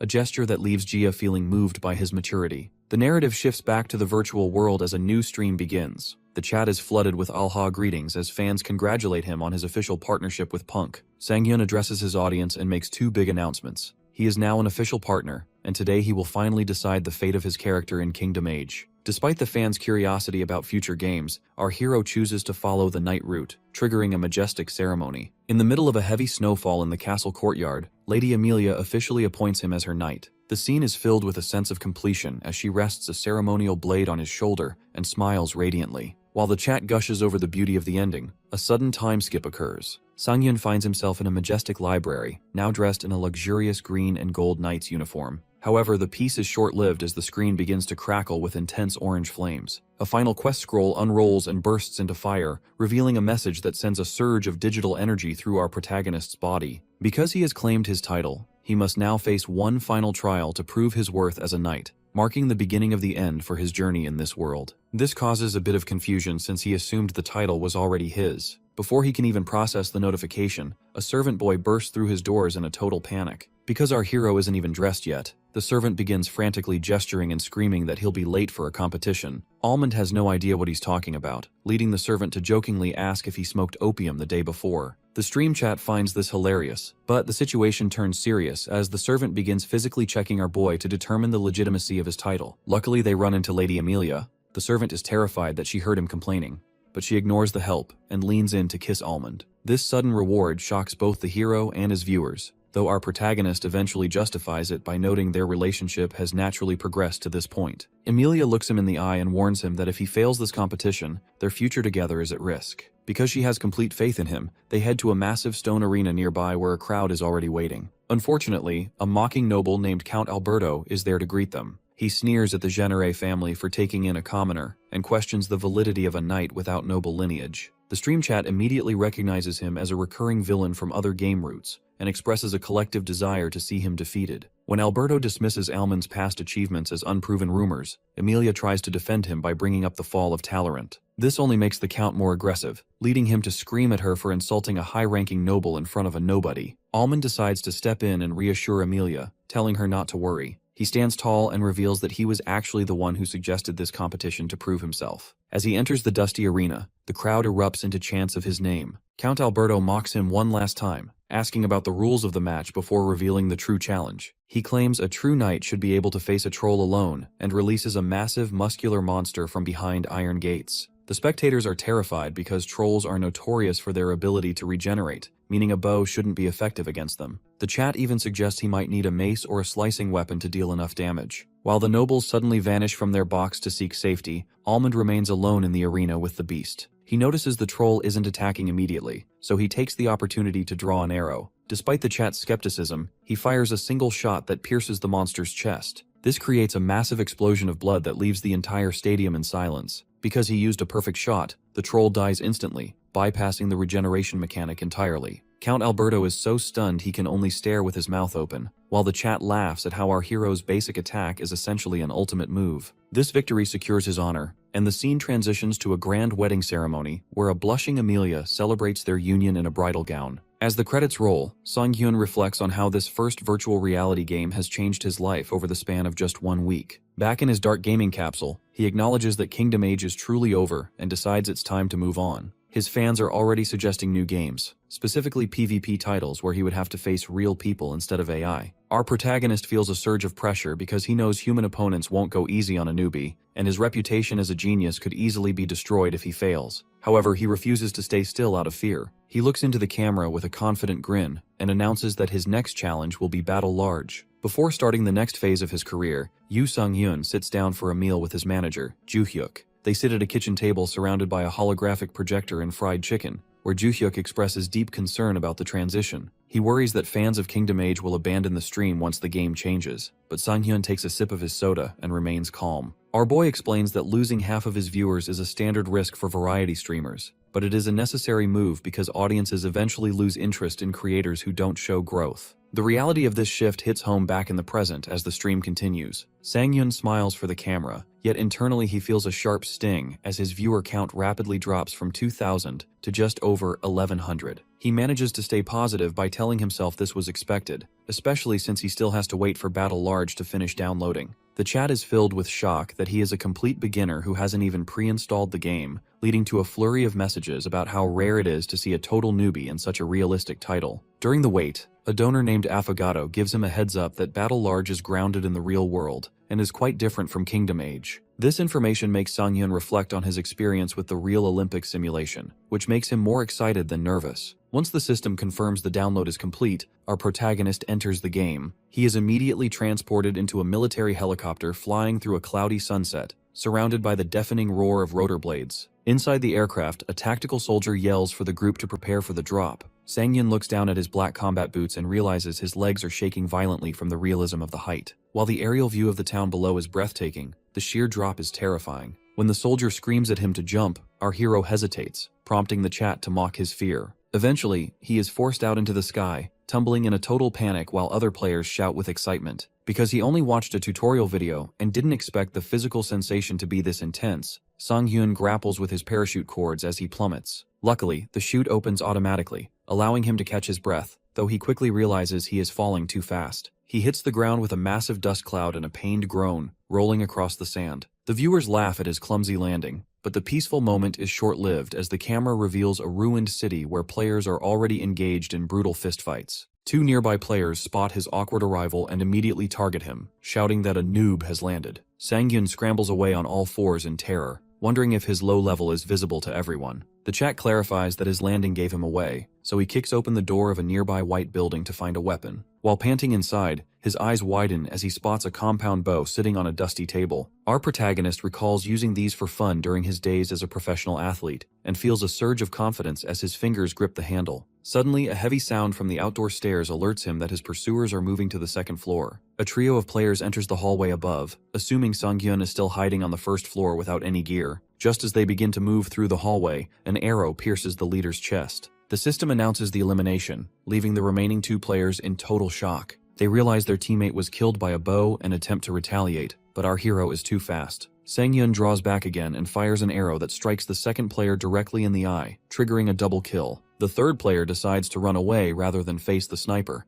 leading to a debate in the chat about whether to give chase. Because the group was teaming in a solo match, Sang-hyun decides to hunt him down. The last man comes from behind, who desperately tries to use a bow he found to defend himself. Our guy fires a point-blank shot to secure the triple kill, noting that the enemy likely thought copying his weapon would save them. The chat explodes with laughter and praise for the way he dismantled the team, though some veterans point out that his opponents were likely low-level due to his own fresh matchmaking rank. Sang-hyun smiles at the interface and prepares to start farming with more confidence, but a jagged vibrating sound interrupts him. A golden notification fills the sky, warning him that the blue zone will shrink in 30 seconds, signaling that the safe area is moving. In a survival game like Battle Large, many players think hiding in one spot is a smart way to wait out the competition. However, the game uses a blue zone system to prevent this by shrinking a massive digital dome over the map. Because anyone outside the boundary takes continuous damage and eventually dies, Sang-hyun realizes he's in a bad spot when a system notification warns that the zone will shrink in 30 seconds. He peeks through a window and sees other players running away, which forces him to hurry out into the ruins as well. The terrain is mostly crumbling stone with very few places to hide, so our boy tries to move carefully. The silence is suddenly broken by the roar of a car engine,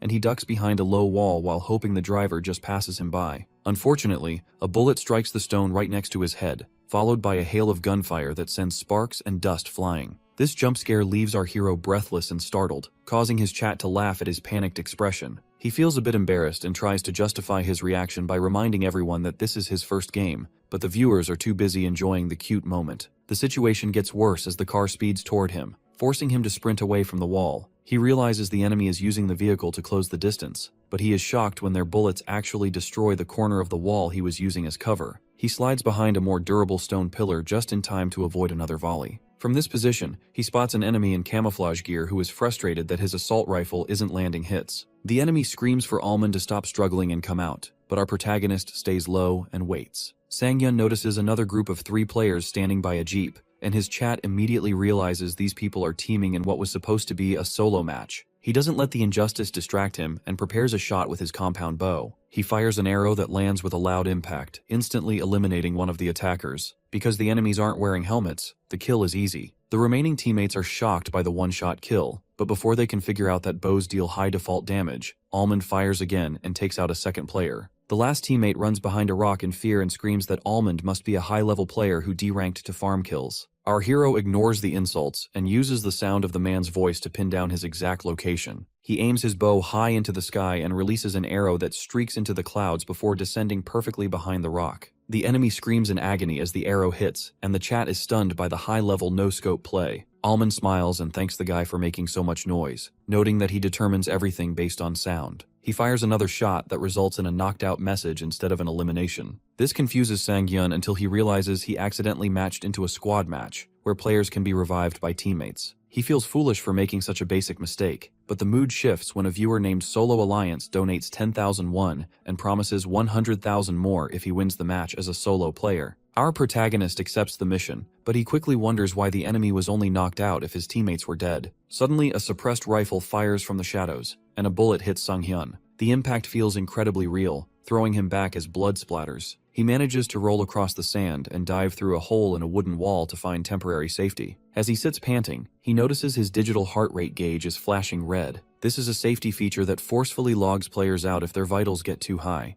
making him wonder if the game is always this risky or if something is wrong with his own biology. He hears footsteps approaching that his chat claims are silent. By focusing on the noise, he calculates that the enemy is moving slowly but steadily toward the fallen teammates to revive them. Because our hero knows they aren't looking for a fight yet, he waits for the perfect opening. He releases an arrow that hits the medic in the head, securing a double kill and ending the squad. As he exhales a long breath of relief, he notices several donations from new fans who are comparing his talent to a legendary player named Jeonjappa. While the chat debates his skill level, Sang-hyun feels encouraged that he is finally advancing on the path of a major streamer. He walks over to the bodies to see what loot they dropped and finds a black assault rifle with a suppressor and an optic. He stares at the gun reflecting in his eye, contemplating whether he should finally switch from his bow to a modern weapon. The stream interface shows a heavily divided chat, with some fans excited for a gun arc while others argue that a bow is his true identity. Some joke that using a modern weapon is more effective, while others threaten to cancel their support if he doesn't pick up the rifle. Our hero realizes that if he sticks with the bow and manages to win, he will solidify a unique image as a specialist bow streamer, a reputation he wants to carry over from his previous game. He worries that viewers might not be understanding if he loses simply because he refused a superior weapon. Just as the pressure mounts, a bright donation banner flashes from Seo Jia. She offers a 100,000 won mission for him to win using only the bow, which is perfect timing for our protagonist. He feels a bit lucky but also slightly concerned because Jia lives in his neighborhood, and he suspects she isn't financially well off. Despite his hesitation about accepting so much money, he realizes he needs this mission to progress the stream. He presses the accept button on his holographic screen and officially commits to the challenge. To prepare for the trek, Almond loots medicine and canned food, while the chat advises him to find a helmet at a nearby farm. He notes the farm is quite far, so he decides to take a dusty green SUV parked nearby. The SUV speeds across the desert, but the viewers warn him that driving straight into a dense area is a mistake because of the noise. Their prediction comes true almost instantly when a grenade bounces near the car and flips the vehicle in a massive explosion. Our boy lies upside down in the wreck, jokingly wondering if he qualifies for auto insurance, only for a second grenade to consume the screen in fire. The chat assumes the run is over, but Almond emerges from the smoke and dives into cover, panting but alive. He realizes the smoke is obstructing his vision, so he sprints and jumps onto a building rooftop. As soon as he reaches the ledge, bullets strike the wall near his head. A sniper in a helmet watches him from a distant hill and coordinates with two teammates to storm Almond's building while he provides cover fire. Our hero sits hunched on the roof, gripping his bow as gunfire impacts the concrete around him. He knows he is being ganged up on, but he focuses on staying calm and listening to his surroundings. He determines there are 4 enemies in total, with 2 currently approaching his position. The sniper believes Almond is trapped because moving would result in an instantaneous death. However, our guy remembers the trick shots he used to do for fun as a young archer. He adjusts his aim at a random-looking angle and releases an arrow that ricochets off the environment. The projectile strikes one of the approaching enemies in the shoulder, resulting in a sudden elimination. The chat is in total shock, wondering if the compound bow has auto-aim, while Almond reflects on how those childhood games ended up being beneficial. He notices the footsteps of the second approaching enemy and recognizes that a head-to-head match against a gun is a major disadvantage. He knows there isn't enough time to reload if he misses, but he refuses to leave his fate to chance. Before the enemy can even open the door, Almond leaps sideways through the air and fires an arrow downward through a tiny vertical crack in the structure. The arrow strikes the enemy in the stomach, leaving the attacker paralyzed in shock at how the shot could have possibly come through such a narrow gap. A golden elimination banner flashes across the screen as SpongeBob falls, leaving the stream audience in a state of absolute roar. Our boy managed to calculate the exact moment the door would open to fire through a tiny crack, so the chat is convinced they aren't watching a newbie, but a godmond. Almond tries to stay humble by calling it good timing, but viewers aren't buying it, jokingly comparing his luck to losing everything in the stock market. The protagonist sits on the roof with a bashful smile, while the scene shifts to a rocky cliff where 2 snipers, Patrick Star and Calamari, watch the building in a tense silence. They receive a desperate digital transmission from their downed teammate, SpongeBob, who warns them that Almond is far too skilled for their current rank. He explains that he was shot the instant he opened the door, a feat that leaves the teammates in disbelief. Calamari refuses to believe a single person could dismantle a squad so easily, assuming SpongeBob was simply careless. This squad isn't just a random group of players, they are Love Mondays, a clan represented by a yellow sponge emblem. The group consists of talented individuals, including the diamond-ranked sniper Calamari, and they even have experience in amateur competitions. Reality was unkind to them. One member was a struggling bar exam student while another faced similar hardships, which forced them to stop playing a year ago. Upon their return, their ranks were reset to the lowest level, bronze, which is why they've crossed paths with our hero. Back on the cliff, SpongeBob urges friends to hurry and revive him as he crawls toward the first floor. Calamari suspects our protagonist is using their teammate as bait to lure them out, questioning just how confident the archer must be. While Patrick Star suggests they simply ditch SpongeBob and run, Calamari's pride as a former elite player won't allow it. He snaps at friend, insisting that running away from a beginner-level game would destroy his reputation. This forced resolve leads them to ready their weapons and head toward the building. The two move through a desert trench, passing the fallen body of another teammate, Mr. Krabs. Calamari directs Patrick to maintain a slow, steady aim at the roof to keep Almond from popping out of cover. They feel a brief moment of relief as they reach the building's blind spot, but their peace is shattered by a sudden alert. Our protagonist releases an arrow from the rooftop, and though Calamari thinks they've successfully dodged the projectile, a golden elimination banner reveals the truth. The arrow has pierced Patrick's head through his eye, eliminating him instantly. Stunned that an arrow could come from such an impossible angle, Calamari looks up to find our hero leaping from the roof ledge like a crazy piece of shit. Almond releases a final arrow in midair, securing a double kill and wiping out the remnants of the squad. After the chaos settles, the streamer sits heavily bandaged on the floor, admitting that the jump actually hurt despite the painkillers. The chat is in an uproar, calling him a crazy son of a bitch and questioning if he inhaled something other than medicine to think of such a risky tactic. While Almond prepares for the final 26 players as the blue zone begins to shrink, the narrative shifts to the real world. A dejected Calamari is shown in his room, slamming his keyboard in a fit of frustration. He uploads a clip of his defeat to the Battle Large community forum, titled, "This Complete Pro I Met in a Bronze-Ranked Game." Because he identifies himself as the former Diamond Rank player Calamari, his testimony carries weight, and the community begins to buzz with rumors that the archer is a high-level smurf. The forum post quickly leads investigators to Almond's livestream link. Back in the game, our boy is busy looting a wooden dresser, completely unaware that he is the center of a community-wide manhunt. He notices a sudden spike in his viewer count, which has surged to 1905 people. While he tries to hide a happy twitch of his expression and maintain control, he realizes the tone of the chat has turned aggressive. New viewers are reporting him for smurfing and threatening to end his career, leaving our protagonist staring blankly at the screen in total confusion as the atmosphere of his stream turns weird.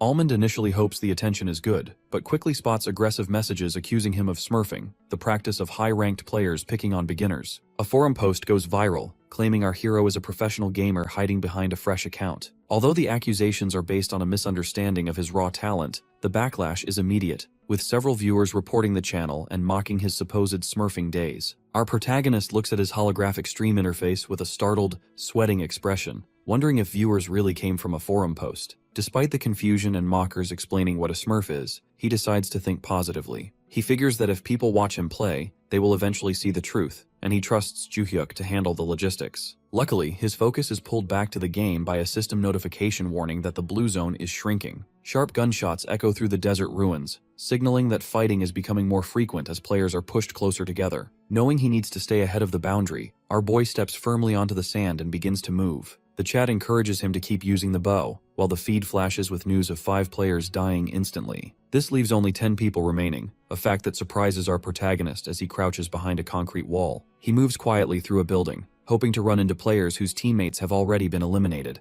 But as he rounds a corner, he suffers a violent collision with another player. This accidental bump leaves him dazed, and his eyes widen as he sees a gun muzzle gleaming with a lens flare right in front of him. The enemy cocks the weapon, and 3 shots explode across the screen. Our hero dives for cover with a pained grunt, immediately taking a dynamic pose to draw an arrow back with intense focus. He hides behind a wall, listening to approaching footsteps. He waits for the perfect moment of overconfidence, and as the attacker rounds the corner, Almond releases his bowstring with a creak. An arrow strikes, hitting the enemy in the head and causing a red flash of impact. The downed player's teammate looks on in shock, shouting that there's a sniper nearby. Almond peeks through a ruined doorway, watching 2 enemies in a trench. Because they took the bait, our boy realizes being solo has its advantages. He stands tall and draws his bow, releasing a shot that slams into an enemy. The hit is so strong that a system alert flashes for equipment damage, causing the enemy to yell in pain about his helmet's durability. The 2 enemies, including a player named Octopus, hunker down in a dirt pit, wondering who would use a bow this late in the game. Just as Octopus complains about the annoyance, a massive sound effect fills the screen as an arrow slams into him from high above. A system notification confirms he is knocked out, leaving his teammate, Baby Octopus, looking up in terror. Before the survivor can figure out the angle of the shot, another arrow streaks through the air. In a matter of seconds, 2 elimination banners appear as Almond wipes out both players. Our hero lowers his bow with a neutral expression, surprised they died so quickly. The chat reacts with awe, joking that physics makes you better at PvP and acknowledging that it isn't the bow that's good, but the man holding it. Suddenly, another player is eliminated elsewhere, leaving only 4 people left in the match. Almond looks to the side, deep in thought, realizing that if the remaining 3 aren't on the same team, he can actually get first place. Unfortunately, the blue zone starts shrinking again, and our protagonist sighs at his bad luck. The chat mocks his unluckiness, while the mission rewards for winning with only a bow and winning a squad match solo are displayed. These high stakes make the donors nervous, with some jokingly praying to every deity to save their 50k won. Almond knows that while the map shrinking helps, snipers still have plenty of places to hide. He runs forward carrying his supplies only to be startled by a voice calling out. He peeks around a corner and sees a group of 3 players standing together. They are the final squad, mocking the fact that only 1 person is left. Our protagonist stays hidden, blushing slightly from the intensity of the 3v1 situation. The chat calls this hell difficulty, noting that this was predictable since he dove into a squad match alone. The enemies check their holographic maps, feeling confident that even the blue zone is on their side. As lightning flashes across the sky, Almond grips an arrow so tightly his hand trembles. He knows this moment separates a pretty good player from a superstar. He decides that since the enemies are lax due to their advantage, he will aim for the gap in their guard. He swallows a healing item, getting himself ready. The scene turns quiet as the enemies wait behind a rock, wondering if he is even there. Behind them, Almond is actually lying flat on the ground. As the glowing blue wall of the zone touches his boot, sparks fly and his skin turns blue-tinted from the electrical damage. He grits his teeth, his HP bar draining rapidly, but he tells himself to wait just a bit more. The enemies finally realize he must be behind them, but it is too late. Almond fires an arrow that pierces an enemy through the neck. A notification pops up as one player is knocked out and the others scream in a panic. Almond dives through a barrage of rifle fire, drawing his bow. He releases the string, and another blue streak across the battlefield eliminates a second enemy named Ducky Huns. The blue zone continues to consume him, causing him to yell in pain, but he finally emerges and collapses onto his knees in the dirt. He is panting heavily, having survived the encounter with only 10% of his health left. The chat is in total shock at his performance, but Almond remains focused. He looks up with determined eyes, knowing there is exactly one person left. Almond remains low in the grass, eyes fixed on the final opponent. This survivor stayed silent while his teammates were being dismantled, so our boy recognizes he is dealing with a level-headed player, likely the deadly sniper noticed earlier in the kill logs. Luckily, the sniper hasn't fired yet, telling our protagonist that he is currently hidden in a blind spot. As he applies bandages to heal his remaining 10% health, a system notification warns that the blue zone is shrinking again. This forces a change in the field, as the previous knocked-out enemy is seen crawling through the brush. Initially, our hero suspects the enemy is trying to reach a teammate for a revival, but he quickly reevaluates the logic of the situation. He realizes that reviving a partner takes a significant amount of time during a high-stakes finale, so the enemy wouldn't take such a risk when victory is on the line. This leads him to conclude that the movement is actually a trick designed to lure him into the sniper's line of sight. To counter this, Almond lies completely flat in the grass, refusing to give away his position. He begins a slow, methodical crawl, sharp eyes searching for any glint of a scope or a rustle in the distance. Suddenly, an alert flashes in his mind. He has found him. The sniper is positioned on a distant hill, unaware that he is being watched. Our boy knows this is his only chance, but he faces a major technical hurdle. It is impossible to draw a compound bow while lying horizontally on his stomach. In a moment of pure creative desperation, he flips onto his back, causing the stream chat to explode with confusion. He pins the bow handle to the ground with his combat boot and uses his foot as leverage to draw the string back with both hands. This foot archery style, while physically grueling, allows him to stay below the grass line while aiming upward. With a grimace of effort, our protagonist releases the arrow. It streaks through the air like a blue comet and slams into the sniper's helmet with a thunderous impact, shattering the gear. Before the dazed enemy can finish a healing item, Almond sits up and launches a final vertical shot. The arrow pierces the sniper's head, resulting in a massive splatter of blood and a golden elimination banner. System messages confirm the impossible. Almond has secured first place in a solo squad match using only a bow. The victory triggers a massive wave of rewards and donations. Between the win a squad match alone and win using only a bow missions, our protagonist nets a total of 460,000 won in instant donations. Amidst the celebration, a 50,000 won donation from a user named Miho causes a frenzy in the chat. Miho is a famous high-tier streamer known for her celebrity looks, so the audience is stunned when she asks if Almond is looking for a clan. He politely declines, citing his need for more practice as a beginner, which earns him respect for his humility even as the chat calls him a future CEO-level player. After waving goodbye to his fans and ending the stream, Sanghyun logs out to find Joo-hyuk waiting with a phone. His manager is starstruck by Miho's beauty, though they both agree that rejecting the offer was a smart move to avoid getting compared to seasoned professionals too early. Unfortunately, the celebration is cut short by a dark turn on the Battle Large community forums. Almond's raw talent is so far beyond the average player, so he has been hit with a massive wave of smurfing reports from angry veterans. Things go from bad to worse when Sanghyun tries to log in only to find a black screen. His account has been suspended for rank manipulation. Joo-hyuk is initially in a red rage over the injustice, even throwing his laptop in a fit of anger, but he quickly pivots to a strategic mindset. He realizes that this static is actually a golden opportunity to garner more interest. Following his manager's lead, Sanghyun posts a formal announcement explaining the misunderstanding and the lack of response from the game's management. This move pays off immediately as his loyal fans from Kingdom Age begin spreading the word, painting him as a victim of a biased system. As the community debates how a newbie could possibly be this good, Gia sends a perfectly timed text. She has just finished an edited video titled, "I got suspended as a Smurf on my first match," set to premiere just as the controversy reaches its peak. While the title looks like typical clickbait,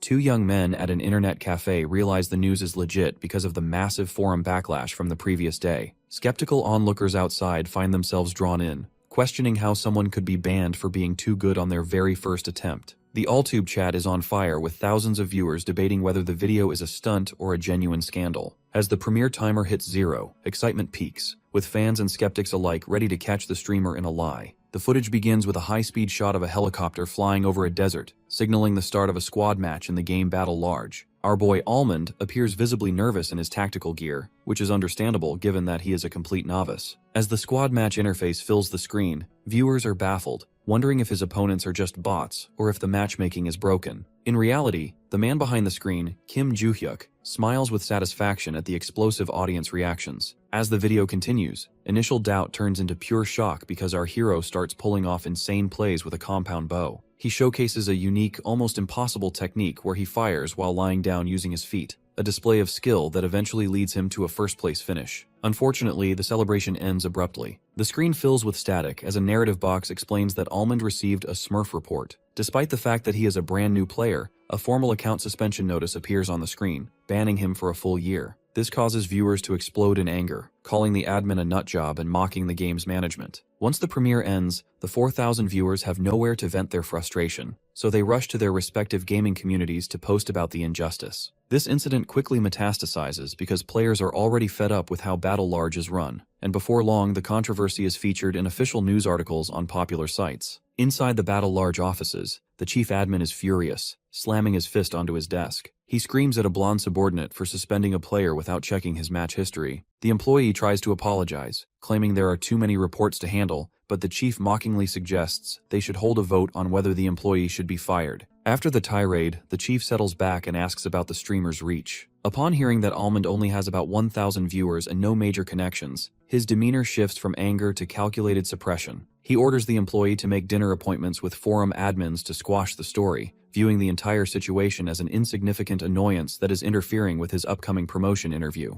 By dawn the next day, Sang-hyun is in his bathroom brushing his teeth, checking his phone for an update that never comes. Suddenly, Joo-hyuk bursts in, panicked because all the forum posts and news articles about the ban have completely disappeared. Sang-hyun realizes the company is trying to bury the evidence, rather than admit their mistake. Because their accounts are still locked, Joo-hyuk worries about today's stream, but our protagonist remains calm. He reveals that he is taking a break to meet with a director from a rival company called Punk, leaving Joo-hyuk in a state of shock at the possibility of receiving outside help. This calm, collected nature is a trait Sang-hyun has carried since childhood. A flashback to an archery field reveals a young Sang-hyun being praised by a coach for his incredible mental strength. Even when the boy lacks physical power, his focus is unparalleled. During one practice, he releases an arrow that strikes the bullseye perfectly, leaving his coach in awe. The coach tells him that regardless of what he does in life, he should never falter, ensuring that his arrow will always find the center of the target if he maintains that attitude. Back in the present, Sang-hyun walks through the busy city, reflecting on how his genius for archery has been reduced to simple lines on a resume. He eventually meets director Oh, who waves him down with a friendly laugh. As they walk together under the sunset, the director notices Sang-hyun's uncanny composure and asks if he ever gets nervous.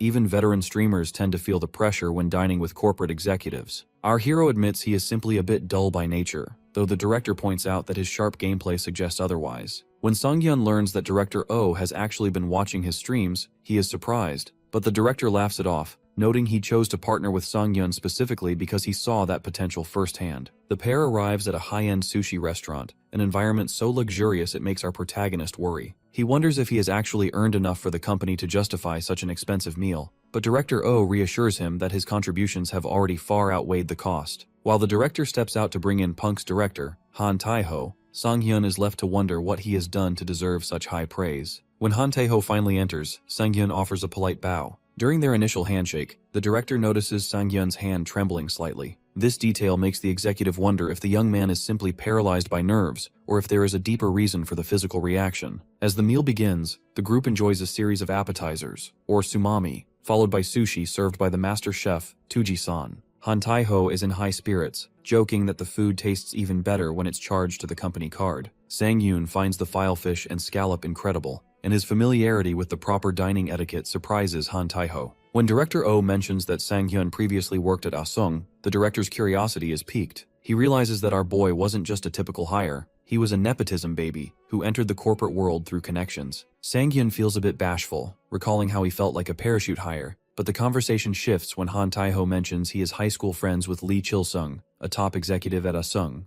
Despite the jovial atmosphere, Han Tae-ho eventually turns the conversation toward a more serious topic. He notes that leaving a secure job at a massive corporation like Asung to become a streamer is a high-stakes gamble. He asks Sang-hyun directly if something happened to cause such a drastic career change. Recognizing this as a rare opportunity to build a personal connection with a powerful ally, our hero decides to be vulnerable. He reveals his past as a professional archer and explains that he was a national-level champion by the age of 17. This revelation shocks the directors, especially when Sang-hyun explains that a devastating car accident resulted in a permanent hand injury that forced him to retire. He admits that he struggled for 3 years to overcome the trauma before his former coach helped him land the desk job at Asung. Because he lacked the qualifications of his elite peers, he faced constant ridicule and screaming from his bosses. He felt like an outcast until he discovered virtual reality. Within the game world, his right hand finally moved without trembling, giving him a sense of freedom he hadn't felt in a decade. Han Tai-ho is moved by the story, offering the comforting perspective that life's unpredictability is what makes it fun. He encourages Sang-hyun, insisting that his unique path will lead to success. The mood brightens as Director Oh presents a tablet showing a sharp upward trend in sales for Kingdom Age. He explains that since Sang-hyun began streaming the game, sales have skyrocketed,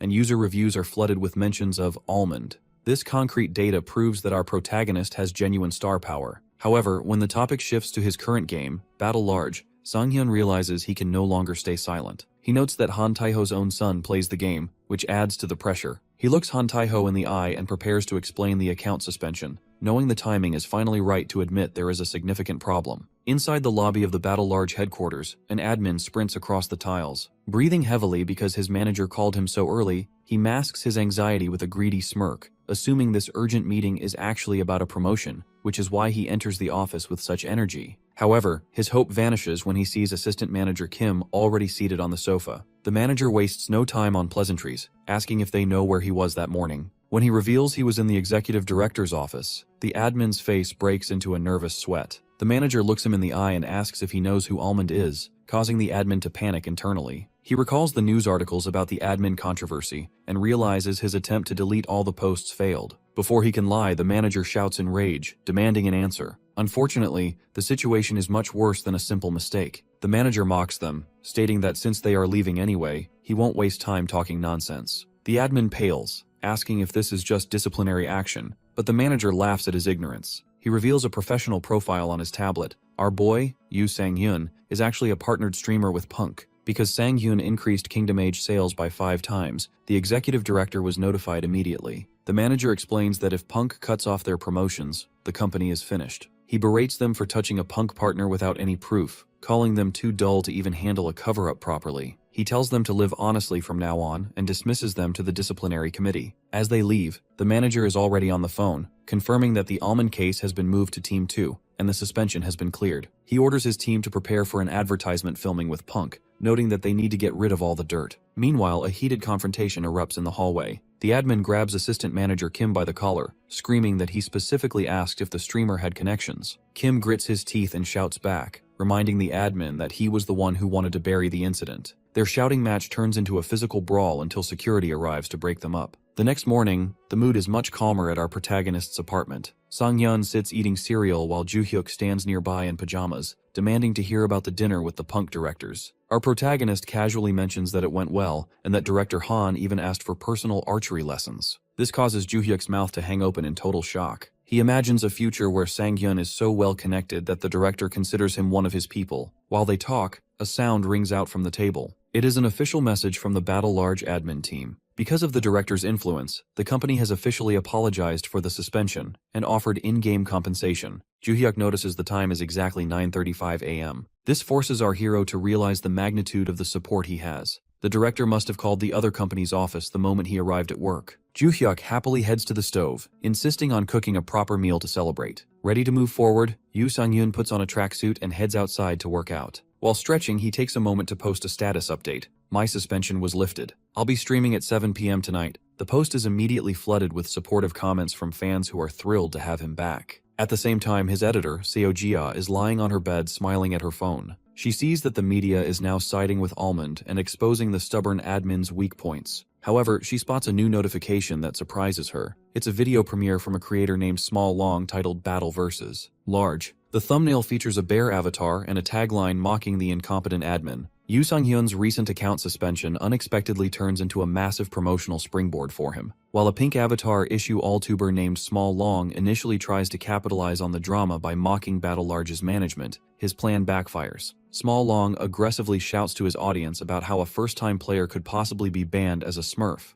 even leaking that a Punk director had to personally intervene because Almond's emails were being ignored by low-level staff. However, Small Long's wide-eyed greed over hitting 100,000 views in 3 hours is short-lived. Because he lacks actual footage of our boy's skill, viewers begin to sweat him, flooding the chat with demands to see the actual clips. These casual users do not care about the dogshit management. They are only curious about the player whose talent is so high it breaks the game's reporting system. Back at his apartment, Sang-hyun is stunned to see his all-tube views surging toward 400,000. While his manager Joo-hyuk reacts with explosive excitement and wonders if the numbers are a platform error, our protagonist remains remarkably stoic. He tells Joo-hyuk that while it's great to see a video blow up, the popularity of celebrities is short-lived. He believes he cannot let his emotions fluctuate over a single flame in the wind, reminding himself that mind control is a basic skill for an archer. However, this calm facade is tested the moment he enters his gaming capsule. As the stream begins, the chat moves so fast it makes him dizzy. He is so startled by the sudden influx of 2,000 people before the intro even finishes that he accidentally hits the door and pops out of the capsule. He offers a clumsy excuse to Joo-hyuk about moving inside, but his manager sends a mocking message, laughing at how our hero acted tough just moments before. The reality of his new scale is undeniable. The viewer count quickly climbs to 2,910, and then surges past 3,700. This influx is evidence that the character Almond has successfully crossed over to a diverse public audience that is much larger than the typical streaming niche. To ground himself, our boy reflects on his days as a national athlete, realizing that while the method of expression has changed, the high-pressure environment of the spotlight is exactly the same as standing in a stadium surrounded by falling confetti. Once the stream officially kicks off, Sang-hyun handles the transition professionally. He uses a blue digital PowerPoint-style presentation to explain the details of his suspension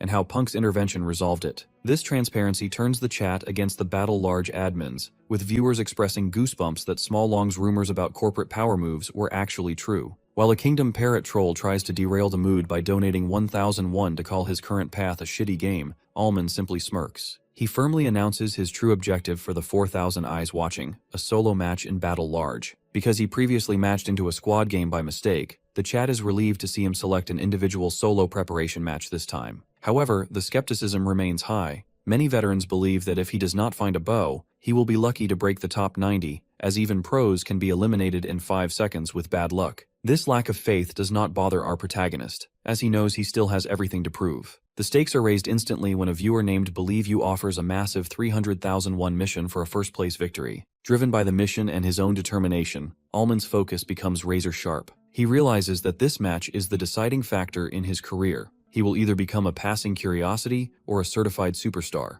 As the beginning game screen flashes and blue light streaks consume the capsule, our hero grips his gear with a determined look, ready to show the world the capabilities of the superstar they have gathered to see. The rhythmic thrum of a military helicopter's rotor blades cuts through a sun-bleached sky, setting a tense stage for the start of a new match in Battle Large. Inside the aircraft, the atmosphere is far from peaceful. An aggressive instructor in full tactical gear looms over the recruits, screaming at them to move faster. A nearby recruit recoils in terror, wondering if the instructor is actually just an NPC or a real person. Almond sits cautiously near the cargo hatch. He remembers being pushed out without warning in his last match, so he waits for the right moment to ensure he doesn't start the game at a disadvantage again. As Sang-hyun tumbles into the air, the vast desert map reveals ruined structures and dry riverbeds far below. He realizes that his previous struggle stemmed from landing in a chaotic zone, which is why he is now determined to find a quieter spot to farm equipment. While he plummets toward the earth, his parachute deploys, silhouetting him against the horizon. The livestream chat is already buzzing with anticipation, with viewers jokingly placing bets on whether he will have another clumsy landing. Our hero has clearly practiced. Instead of rolling on the floor, he hits the ground in a perfect superhero landing. This impressive improvement earns him a wave of praise and a donation from a fan, signaling that his skills are already evolving. Once on the ground, Sang-hyun heads toward a small, isolated stone building to find his first weapon. The area is deserted, allowing him to loot in peace. His luck continues when he finds a modern compound bow resting on a crate. While the chat teases him for being unlucky enough to find a weapon he actually likes, the playful mood shifts instantly when a faint rustle sounds outside. His senses are heightened, causing our protagonist to spin around immediately. He spots an enemy silhouette approaching and decides to take the initiative. Sang-hyun doesn't just wait for the fight to come to him. He sprints through the building and leaps through a window into the open air. He catches a nearby player completely off guard. The enemy barely has time to process the sight of a man flying through the air with a bow before Sang-hyun releases the string. The arrow streaks through the air and strikes the enemy directly in the head, resulting in an instantaneous elimination. This high-speed play stuns the chat, especially when a donor points out that Sang-hyun judged the target's location based on sound alone. Even his manager Joo-hyuk is watching from the real world, breathless at how much more graceful and composed our boy has become compared to his hectic first match. As the game progresses, Sang-hyun moves with the confidence of someone who knows exactly what will happen next. He spots another player attempting to flee across the desert and aims his bow high into the sky. The arrow drops with terminal velocity, striking the runner dead center in the head. This display of god-tier accuracy causes a divide in the chat. New viewers are in total disbelief, while old fans mock them, claiming that for Almond, headshots are the only option. Despite the praise, our hero realizes he has a major problem. He is currently 4 kilometers away from the safe zone. The blue death zone is closing in, forcing Sang-hyun to race against the clock. He quickly loots one more building, finding a camo-patterned first aid kit that will be vital for the late game. A hilarious moment occurs when the chat points out a double-barrel shotgun on the floor. Our protagonist, clearly wanting to stick to his bow-only identity, shamelessly pretends he can't see the gun at all. He ignores the protests of his viewers and walks away with a cheeky smile, prioritizing his signature style over modern firepower. The race against the environment becomes brutal as the blue energy field overtakes him. Sang-hyun grits his teeth against the pained feedback of the toxic air, using an energy drink to boost his stamina. As he nears the shimmering wall of the safe zone, he witnesses the chaotic reality of the bronze rank he's playing in. He watches a motorcyclist flip over a boulder in a spectacular accident and hears other players screaming for medics or fighting over a single bicycle. Our hero stares at the frantic, clumsy behavior of his opponents in total bewilderment. He realizes that while he faced elite squads in his first match, he is now surrounded by players who can barely aim or drive. As the safe zone shrinks rapidly, the sky chokes with blue electrical streaks and lightning, while the air fills with the thunderous gunfire and massive explosions. In the ruins below, tension reaches a breaking point. One player, clutching a handgun and dripping with sweat, screams in a panic for others to stay back. His opponent is equally bewildered, shouting back that starting a fight in the middle of a collapsing zone is total insanity. Almond is jolted into action when a stray bullet slams into the wall right beside him. As he ducks behind a stone pillar, his stream chat explodes with laughter, mocking the bronze rank logic where players would rather brawl than survive. Sang-hyun realizes he cannot wait for the situation to resolve itself. He decides that when you are in a shithole, you have to play by the shithole's rules. Our protagonist readies his compound bow, catching the attention of an enemy sniper. The attacker is stunned that an archer is not only running through open sand, but is actually managing to aim a headshot while mid-sprint. The situation turns dire when the remaining players realize how dangerous Almond is. They stop fighting each other and turn their guns toward him, surrounding our boy in the center of the ruins. While the chat panics over a 4-on-1 standoff in a solo match, Sang-hyun reaches for a fletched arrow and smirks. This high-pressure environment feels surprisingly familiar to him. This sense of familiarity stems from a vivid flashback to his youth at the athlete's village. Because his personality was milder back then, Sang-hyun is often adopted by national-level soccer and basketball seniors. These elite athletes have an extreme way of showing affection, often dragging him into grueling matches during his lunch breaks. Whether he is collapsing on the soccer field or failing to find a three-pointer screen on the basketball court, the young archer is constantly exhausted and overwhelmed. The turning point comes when his seniors realize he is too paralyzed by the number of defenders. One senior athlete screams at him that since there is no one to pass to, he has to feint them. Archery is a sport where there is no one to trick but a judge, so the concept of fooling an enemy is completely foreign to him. His mentors teach him that he does not need to physically outrun his opponents. He just has to create a moment's gap by faking his movements. They warn him that he cannot half-ass the act. He has to be genuine by coordinating his gaze, the lean of his waist, and his steps to fool a pro. Young Sang-hyun takes the advice to heart. During a soccer match, he executes a sharp, focused feint that throws a national-level defender completely off balance. He manages to launch the ball into the net, leaving the pros in absolute disbelief that a crazy archery brat has actually tricked them. Although he initially thinks this knowledge is useless for an archer, he realizes its true value today. Back in the game world, our protagonist utilizes these athletic instincts. As gunshots erupt, he dives to the sand and lies on his back. While the enemies are distracted by their own confusion and shouting at each other for trolling, Almond uses the opening. He looses an arrow with a brilliant flash, striking an enemy in the forehead. A system banner immediately flashes, confirming a double kill and bringing the player count down to 74. As the dust settles, our boy stands up and exhales a long, relieved sigh. He is gasping for air and kneeling in the sand, noting that his HP is dangerously low. Because he spends so much time farming supplies only to have his health shredded in one chaotic fight, he feels a bit of frustration. He begins applying a first aid kit, though he grumbles that the game is far from easy. Meanwhile, the perspective shifts to the real world, where Kim Joo-hyuk stares at his laptop in a state of shock. His eyes widen as he sees the live viewer count hit a staggering 5,005. He leaps from his seat, clenching his fist in triumph. Joo-hyuk reflects on his time in the corporate marketing department,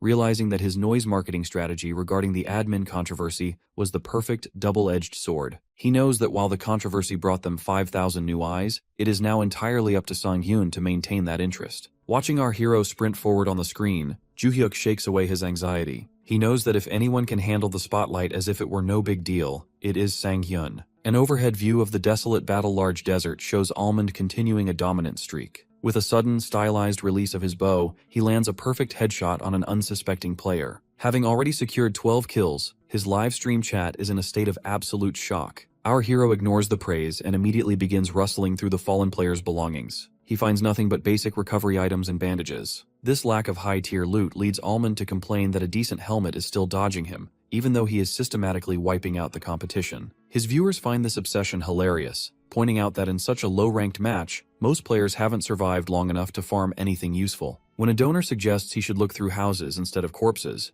our boy delivers a cold, logical rebuttal. He decides that because the items in houses are poor, he will simply let other players do the work for him and take their gear by force. This human farming strategy earns him a new nickname from the chat, the Helmet Murderer. Our protagonist announces that he will only target players wearing helmets from now on, promising to let the unprotected ones slide by, at least in theory. The mercy Almond promised is tested almost immediately when he spots movement in the distance. He notices a player who isn't wearing a helmet and prepares to let him go, but the enemy makes the mistake of leveling a gun at him. The player has his finger on the trigger, so our hero reacts with instinctive speed. He looses an arrow that strikes with a massive impact, eliminating the threat instantly. As the enemy collapses, Almond lets out a long sigh, noting that the guy was far too noisy for someone without any head protection. The chat is floored by this cold remark, but Sunghyun is quickly distracted by his internal logistics. He notices his donation alerts are surging, which prompts him to check his live viewer count. His eyes go wide in total shock when he sees that 5,549 people are currently watching.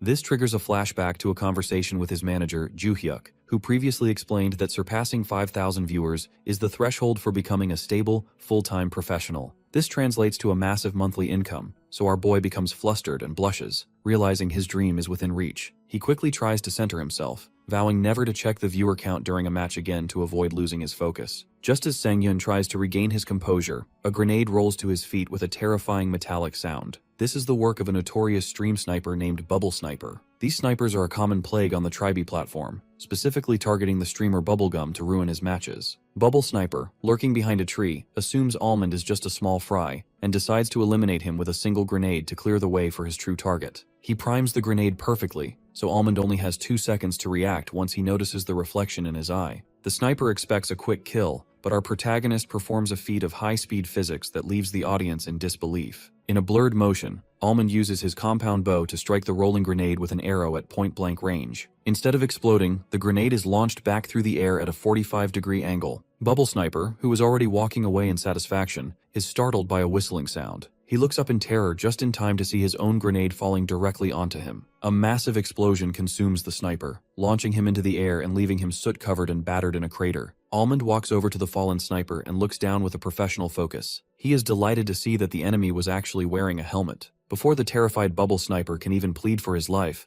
Almond releases a final arrow to secure the elimination and claims the military helmet for himself. The chat explodes in total confusion, unable to understand how he deflected a grenade with an arrow. Our hero explains it casually, stating that it was simpler than you think. He treats the grenade like a soccer ball, explaining that by hitting the bottom edge at a specific angle, he was able to kick it back to the sender. With his new gear equipped, Almond realizes the blue zone is shrinking again. He begins a high-speed sprint across the ruins, systematically picking off the remaining players. A rapid montage shows him landing mid-air shots and low-angle snipes, quickly bringing the player count down from 19 to just 5. The final safe zone is now a lush forest area, and our protagonist looks out over the field with a sharp, confident smile, ready to end the match for good. However, the final obstacle appears on the horizon. The famous streamer Bubblegum is already there, hidden in a ghillie suit and aiming a high-powered sniper rifle directly at the path Almond must take. Despite confident talk about taking first place, viewers mercilessly mock him. Because his historical win rate is a dismal 0.04%, the chat floods with jokes and small donations intended to tease his lack of skill. This skepticism infuriates the streamer, but he tries to stay focused, believing that his high ground position and excellent equipment finally give him a real shot at a chicken dinner. Suddenly, peace shatters when 3 distant players appear in the ruins. Bubblegum fumbles with his sniper scope, realizing that wiping them out puts him in an immediate 1v1 for the win. Chat remains doubtful, predicting he will miss every shot and blame bad luck as usual. However, he manages to prove them wrong for a fleeting second. He squeezes the trigger, and an explosion fills the frame as he lands a perfect one-shot elimination on a red-haired player. Even Bubblegum can't believe he actually hit the target. Emboldened by rare success, Bubblegum tracks the next target, but before he can fire, another player falls face down in the dirt. A golden banner reveals that Almond has secured the kill instead. This shift in luck causes the chat to howl with laughter, noting that the legendary Bubblegum has returned to his usual form of failing to secure the win. Infuriated by the kill steal, Bubblegum scans the ridge and spots a player holding a compound bow.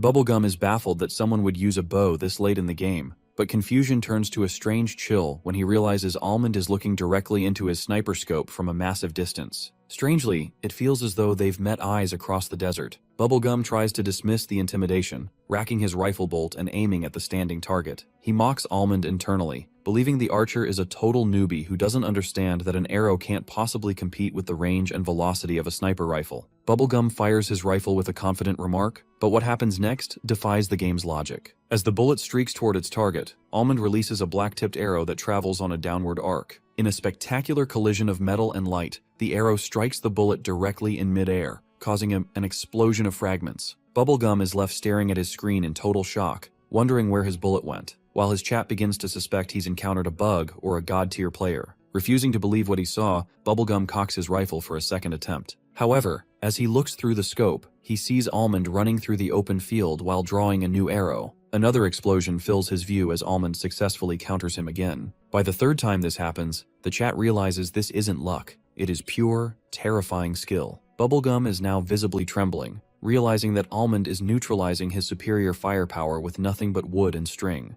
Almond suddenly vanishes into the ruins, forcing Bubblegum to scan the windows in a panic. The hunter becomes the hunted when Almond suddenly appears in the scope's crosshairs, aiming his bow directly back at the sniper. Before Bubblegum can react, Almond releases a shot at point-blank range. The arrow shatters the glass of the sniper scope, piercing through and resulting in a splash of blood. Bubblegum is eliminated in third place, leaving him slumped in his gaming chair in the real world, utterly defeated. Despite the loss, Bubblegum is so captivated by the bow guy that he decides to spectate the final match alongside his 50,000 viewers. Back in the game, Almond is seen kneeling in the grass, surrounded by arrows. Our boy casually remarks that because a sniper rifle and a bow have similar firing rates, he figured the counter would work. Viewers are losing their minds over his nuts logic, while Almond explains that he'd rather take control of the fight than leave his life in the opponent's hands. Because of this flashy performance, donations begin to flood the screen, including a massive 300,000 won from a fan. Our protagonist acknowledges the support, but quickly refocuses, knowing there is exactly one person left. He notes that the final opponent is being dangerously quiet, suggesting they are steeled and waiting for the perfect opening.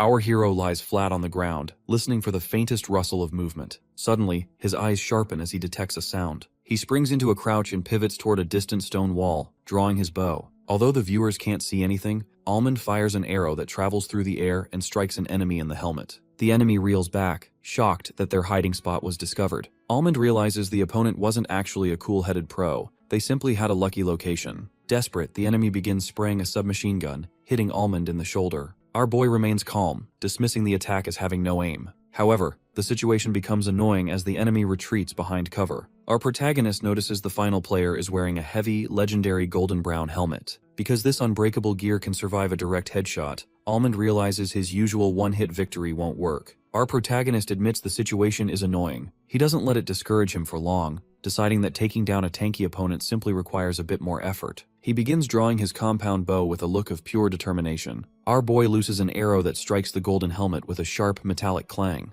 The impact is so heavy that the opponent, Pitchtone, is forced onto his knees in the grass with a pained cry. While Almond watches carefully to see if the man can still retaliate, he is suddenly blindsided by a massive white explosion. Pitchtone has deployed a desperate smokescreen, prompting the chat to mock the chaotic strategy being used to stall the fight. Tactical items like grenades and flashbangs begin flying out of the thick smoke, forcing our hero to run through a gauntlet of fire and explosions. The stream chat is in an uproar, laughing at the farming meta Pitchtone is using to stay alive. Almond realizes that if he gives his opponent any more time to heal, he will lose his hard-earned advantage. Luckily, the sound of coughing gives the enemy's position away as the smoke begins to clear. Identifying the target, our protagonist nocks an arrow. He reflects on how much he loves using a bow in this game, specifically because it allows him to kill in absolute silence compared to a loud firearm. While Pitchtone is hidden in the fading smoke desperately applying a recovery bandage, Almond releases a shot. The arrow slams into Pitchtone's chest, leaving the enemy in total shock that he was targeted so accurately without hearing a single sound. The confrontation turns pathetic as a wounded Pitchtone crawls toward two grenades on the ground,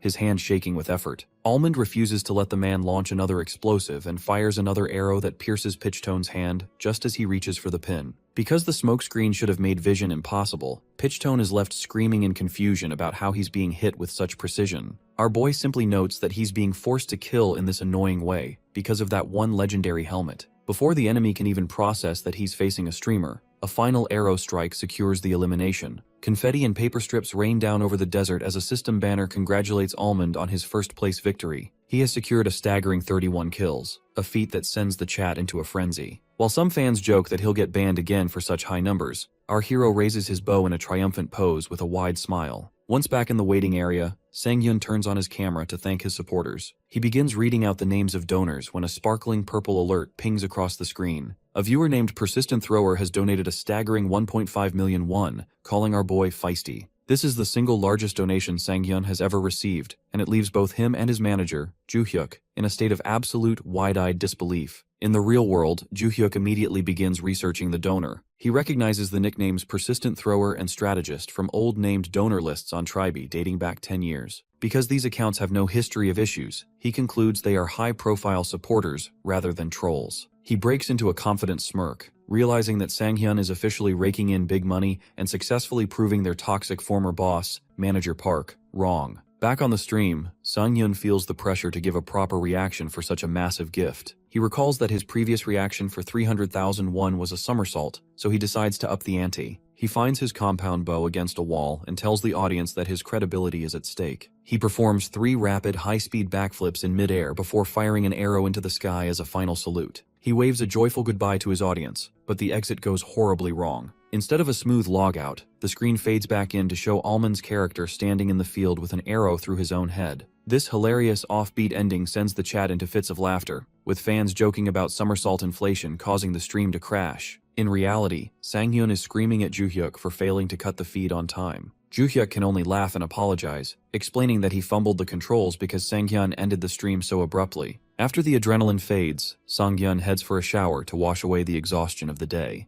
As water drips in the bathroom, he reflects on the match. He realizes that even in a bronze rank game, victory wasn't perfect, and the grenade encounter was a wake-up call. He stares at his reflection with an intense, determined gaze, vowing to improve his skills before he reaches the more difficult diamond ranks. Later that evening, Joo-hyuk interrupts his thoughts to ask if a streamer named Bubblegum is famous. Sang-hyun, who used to watch Bubblegum for comfort during his darkest corporate days, confirms that he is a huge fan. Joo-hyuk reveals that the sniper Almond faced at the end of the match was actually Bubblegum himself. He shows Sang-hyun a clip of the famous creator spectating Almond's gameplay in front of 50,000 viewers, praising his incredible bow skills and refusing to believe it was only Almond's second game. While Joo-hyuk is thrilled by the big exposure, Sang-hyun becomes quiet and retreats to his bedroom. Lying in the dark, he feels a strange mix of emotions. He is touched that the person who inspired his new career finally knows he exists, but he feels a bit upset that the moment was likely only special for him. He decides to check the community forums to distract himself, only for his face to light up with shock as he discovers a new post that has become a hot topic. He remains frozen in bed, struggling to believe his own eyes as the reality sinks in. This is no dream.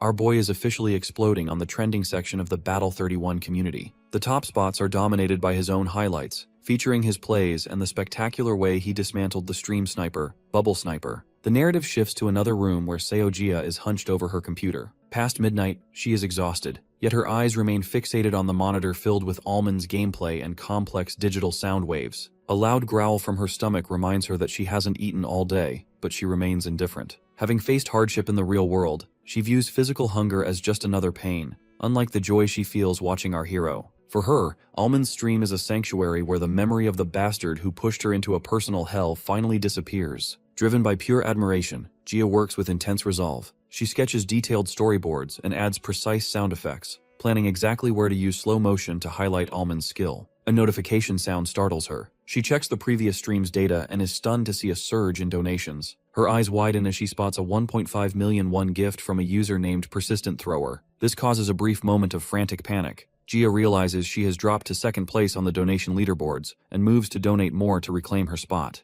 However, she freezes and stops herself. She realizes that as his official editor, her value comes from her craft, not her money. She sets down an iced coffee and resolves to make a video so cool that even those who saw the live performance will be in shock. After working through the night, Gia falls asleep at her desk just as the sun begins to rise. She sends a final message to Juhyuk at 7:30 a.m., confirming the upload before falling asleep. Shortly after, the notification bell rings out for thousands of subscribers, signaling the premiere of a new video. The AllTube chat is immediately flooded with fans who find the 5-minute wait to be the longest of their lives. Inside the apartment, Juhyuk and Sangyun watch the monitor together. Juhyuk is incredibly excited, noting that the chat is moving so fast it feels like the fans are trying to smash the digital door open. With nearly 1,500 people waiting, Juhyuk moves nervously, wondering if the video will meet the hype. Our protagonist, however, remains calm. When Juhyuk asks how he can be so stoic, Sangyun simply notices that the video has finally started. The video opens with piano music and artistic visuals, which surprises our hero. He realizes that while the music is soft, it creates a strange, lively harmony with his gameplay movements. Sangyun can feel the high quality of the directing. Jia has adjusted the tension, making the content accessible even to those who aren't gamers. The highlight reel reaches the 4 vs 1 defense sequence. Seeing it from a third-person perspective,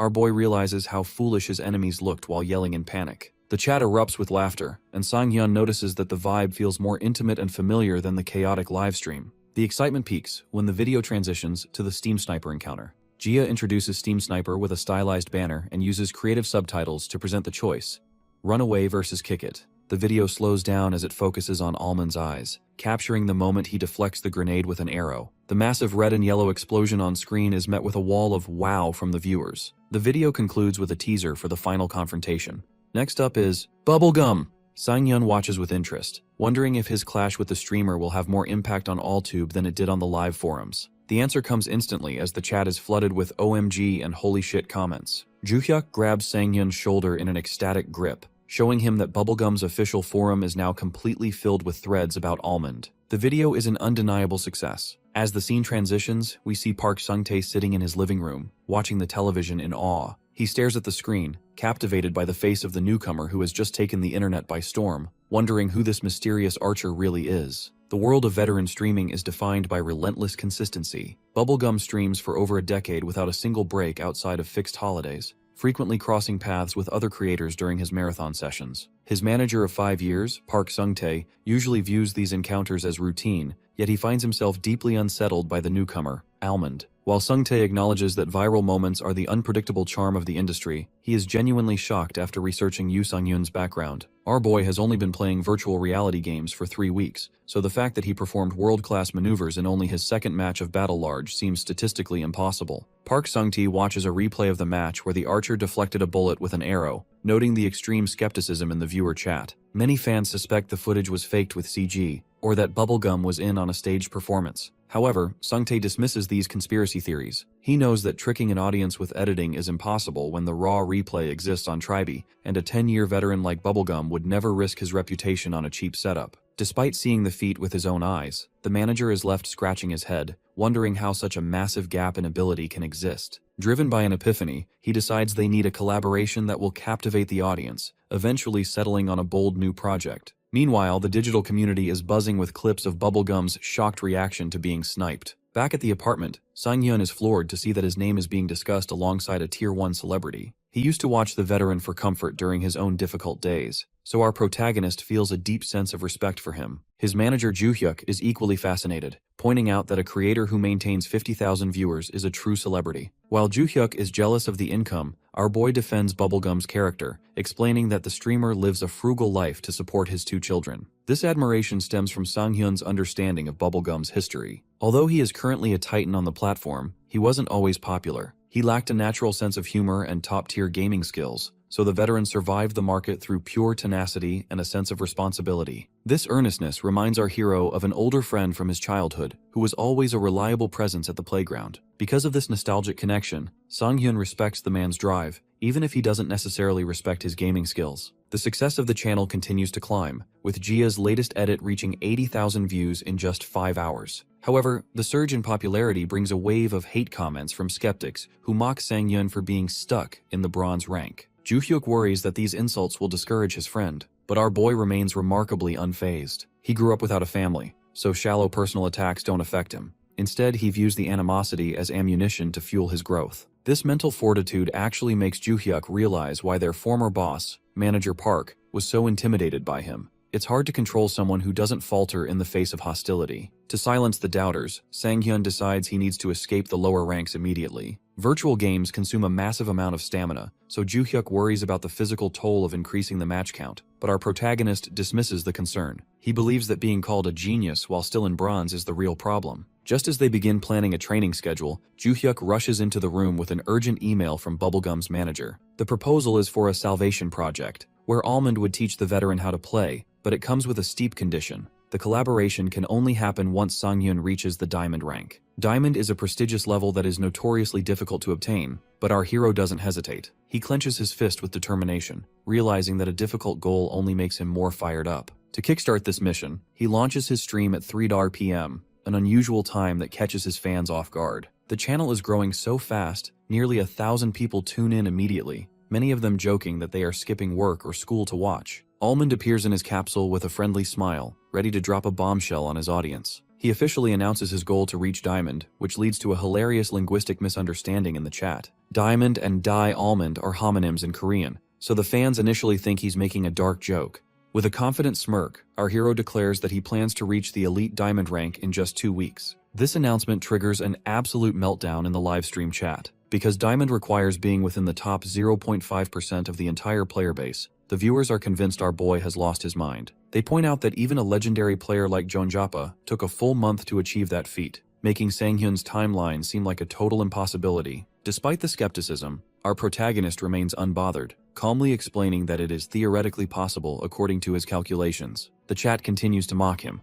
noting that he would have to rank in the top 10 for every single match to succeed, a task even professionals find daunting. While a wall of laughter and accusations of clickbait flood the screen, Sang-hyun internally acknowledges the absurdity of his claim. He knows he is a newcomer with only 2 games under his belt, which is why nobody believes him. However, as he recalls his record-shattering score in the tutorial, his gaze sharpens. Breaking records is nothing new for him, and rather than feeling pressured, he feels a surge of excitement. This electrifying tension is something the former athlete has yearned for, and with this he officially begins his climb. Back in the real world, Kim Joo-hyuk is clutching his tablet and screaming in disbelief. He watches the footage of Sang-hyun's clumsy parachute landings and questions the logic of trying to maintain a top 10 streak. As a strategist, this high-risk, high-return style makes Joo-hyuk's head spin. However, his frustration slowly turns into a newfound respect. He realizes that the aloof, content in the middle version of Sang-hyun he knew from their toxic office was just a mask. Seeing his friend's determined gaze, Joo-hyuk decides to stop playing it safe and fully back the play. Our manager decides to lean into the chaos by fueling the rumors on community forums. Because he has total faith in Sang-hyun's skill, he starts spreading the word that Almond is going for a world record. While his own phone rings with missed calls from his parents, Joo-hyuk ignores the pressure of his personal life to focus on the dream they've started together. He whispers words of encouragement to the monitor, resolving to increase the stakes so they can secure an even bigger return on this massive gamble. Returning to the game, Almond is immediately asked for a winning strategy. He gives a bright smile and announces he is heading straight for the arsenal. This choice causes another explosion of concern in the chat, because the arsenal is a notorious death trap in the early game. Viewers assume he is going there to find a gun, but our boy insists he is sticking with his bow. He kicks open the heavy doors and enters a dark hallway filled with players engaged in a messy, itemless brawl. Because the other players are distracted by the fight, Sang-hyun spots a set of throwing knives on a metal table. Before he can grab one, a hooded enemy seizes his wrist and claims the loot. Without missing a beat, our protagonist delivers a powerful upward kick to the man's chin, forcing him to stagger back in pain. As the enemy clutches his jaw, Sang-hyun throws a knife into the air, launching it like a projectile. The knife pierces the enemy's forehead, resulting in an instant elimination. The chat is stunned by this home run play, wondering if our hero has a background in baseball. A flashback reveals that back in the athlete's village, a senior baseball player used to drag young Sang-hyun out to practice pitching. Even though he was an archer, the genius's throw he developed back then is now paying off. A viewer donates 5,001, correctly guessing that Sang-hyun chose the arsenal because skilled players have a massive advantage when nobody has found proper equipment yet. Almond confirms this, stating his goal is to eliminate as many players as possible before they can arm themselves. The carnage continues as our hero senses an enemy cocking a shotgun nearby. He dives sideways to dodge the blast and lunges forward to eliminate the attacker at close range. After clearing the stone corridors of threats, Almond finds himself standing before a massive pile of high-tier rifles and pistols. Instead of equipping the weapons, he grabs a fuel can and begins drenching the guns in gasoline. With a casual remark about the fuel's intended use, he tosses a lit bottle onto the pile, incinerating the entire stock. The chat goes wild at this evil display of scorched earth tactics. By destroying the guns, Almond ensures that even if he can't use them, no one else will be able to challenge his bow later in the match. With the arsenal completely cleared out, our protagonist revs up a motorcycle and speeds into the desert ruins. A massive explosion silhouettes him as he moves toward the next area, having turned the most competitive zone into a graveyard. The match concludes with a golden victory screen. Almond has secured first place with a staggering 50 kills, making his 2-week diamond goal seem suddenly, terrifyingly plausible. The performance is so overwhelming that the live chat descends into a state of disbelief. Viewers who stepped away for even a moment to grab a snack are shocked to find the lobby already cleared. This incredible momentum triggers a flurry of donations, with fans jokingly ordering half-and-half servings of corpses and arrows. Amidst the celebration, some fans worry that our hero might be suspended again, simply because his stats look like those of a cheater. Luckily, our protagonist remains unbothered. He sits calmly inside his capsule, offering a polite smile and a brief thank you to his donors, before immediately diving into the next round. While Almond focuses on the game, his manager, Joo-hyuk, works tirelessly behind the scenes to maximize the channel's exposure. He hunches over his monitor, frantically clicking away to produce a stream of rage-bait articles and clips. Joo-hyuk's strategy leans into the controversy of Almond's 2-week diamond declaration to spark heated debates. Online sentiment is beginning to shift. People originally showed up to talk trash about a bronze scrub, but they are staying because the actual footage shows a level of dominance that is impossible to ignore. Joo-hyuk watches the rising metrics with a mix of sweat and nervous excitement, realizing he is essentially raising the bet in a high-stakes game of poker. He knows that if Almond succeeds, it will be a legendary victory. If he fails, the backlash from the haters will be catastrophic. Back in the virtual world, a new match begins with the deafening roar of a helicopter. Players plummet toward a ruined desert town, but Almond executes a perfect landing while others struggle with their parachutes. Our hero observes several players heading toward the first floor of a landmark known as the Arsenal. Since this area is famous for rare tactical gear, it becomes an immediate bloodbath. Our protagonist isn't interested in the high-tier guns everyone else is fighting over. He lands gracefully on a rooftop, clutching only a tactical knife, and prepares to intercept the scavengers before they can even arm themselves. The first victim, an enemy in a camo jacket, is distracted by a rusty door and never sees Almond coming. Almond lands gracefully and delivers a mid-air slash across the man's chest. The blade is dull, so the enemy doesn't die instantly, but the injuries are enough to leave him coughing and paralyzed on the floor. When a second player spots the scene and tries to flee in terror, our hero doesn't let him escape. He raises his arm with clinical precision and throws the knife, striking the runner in the back of the head for an instant elimination. Almond retrieves his knife and moves toward the roof entrance, predicting that the injured player from earlier will try to open the door again. Without even looking back, he tosses the knife behind his shoulder. It strikes the enemy's hand with a sickening crunch, triggering a massive scream of agony. As Joo-hyuk explains, these medical injuries are essentially a death sentence, because recovery items are so rare in the early game. Almond looms over the terrified survivor with a calm smile. When the enemy asks why he's being so aggressive this early, our protagonist simply explains that he needs to climb the ranks. With a final decisive slash, he secures a double kill. The massacre continues as Almond stalks the remaining players in the building. He finds one last survivor cowering, holding a knife with trembling hands. The enemy is so overwhelmed by Almond's presence that he begins to cry and back away. While the chat mocks the opponent's behavior, Almond remains focused on the hunt. The enemy quickly jumps from the roof to escape the chaos. He hits the ground with a pained grunt, thinking he has successfully escaped. Almond is right behind him. Our hero leaps from the roof above, using his own body weight to crush the player upon landing. Since the enemy's body absorbed the shock of the fall, Almond takes 0 damage and finishes the kill with a quick strike. With the immediate area cleared, our hero notices a motorcycle parked nearby. He revs the engine and speeds back toward the interior of the arsenal, where several players are discussing a plan to head to the basement. Inside the building, the players are startled by the coming threat.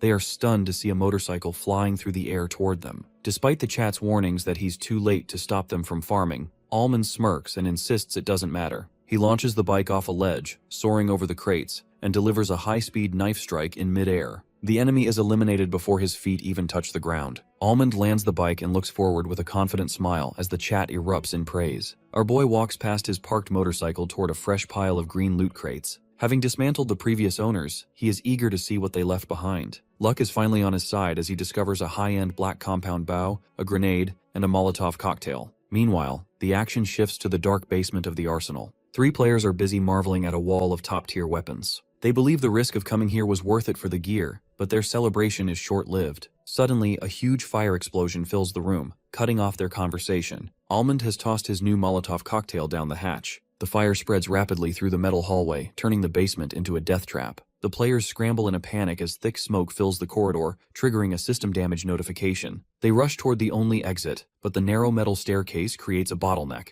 As they argue over who is blocking the way, a golden elimination banner flashes on the screen. Our hero has landed a clean arrow in the teal-haired player's head, ending his run instantly. The survivor in the red mask tries to retaliate by firing a handgun up the stairs, but blinded by the smoke, he only hits the corpses of his own teammates. This confusion allows our protagonist to maintain his dominant position, while the last player in the yellow jacket scans the smoky darkness with a sniper rifle, wondering where the arrows are coming from. The camera focuses on Almond's intense blue eye. Using his high-speed movement skills, our hero performs a blurred maneuver at the top of the stairs. He looses a black-tipped arrow that streaks through the air on a high arc. It descends perfectly onto the red-masked enemy, resulting in a blood splatter and a double kill. The player in the yellow jacket is left in total shock, unable to even see his attacker through the fog. He huddles behind a pile of crates, hoping the silence means Almond has moved on. Unfortunately for him, our boy is one step ahead. Suspecting a final survivor is lurking in the fog, Almond tosses a grenade down the stairs. The player in the yellow jacket can only stare in horror as the explosive rolls to his feet.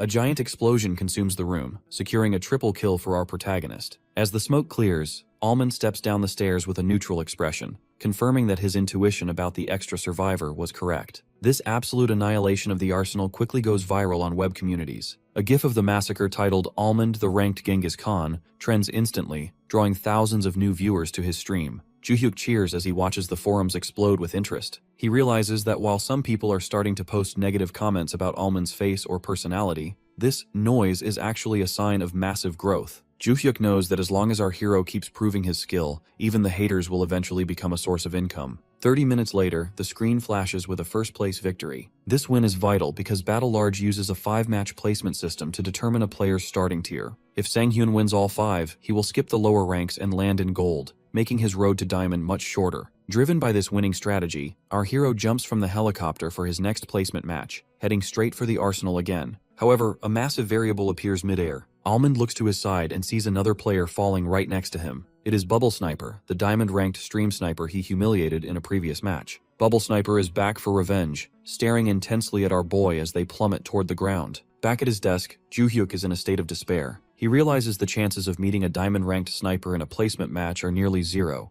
and a loss here would ruin Almond's chances of reaching gold. He feels helpless, watching the most important moment of their new career go down from the sidelines. But his fear turns into a grin when he sees Almond's reaction. Instead of being intimidated, our boy simply gives Bubble Sniper the middle finger mid-fall. Bubble Sniper laughs at the nutman's audacity, but Juhyuk finds his own resolve. He realizes his job is not to worry, but to make Almond's victory glorious. He begins typing rapidly, heading straight for the Bubble fan cafe to stir up trouble. By spreading the word that the infamous sniper is about to get cooked by a rookie, Juhyuk successfully drives the viewer count up to nearly 4,000. The stage is now set for a legendary showdown. As the two rivals dive toward the arsenal ruins in the desert below, Juhyuk watches with total confidence. He knows that this is not just a game anymore. It is the definitive end of the beef between the archer and the sniper. Juhyuk's aggressive marketing in the Bubble Fan Cafe keeps the digital community buzzing with anticipation. A provocative forum post claiming that the notorious stream sniper, Bubble Sniper, is about to be cooked draws thousands of curious eyes. While many fans doubt a bow user can win, Juhyuk watches the viewer count surge past 4,000 with a smirk. He realizes this match is the perfect box office hit because it pits a genius newbie against a veteran troll whose skills are actually acknowledged.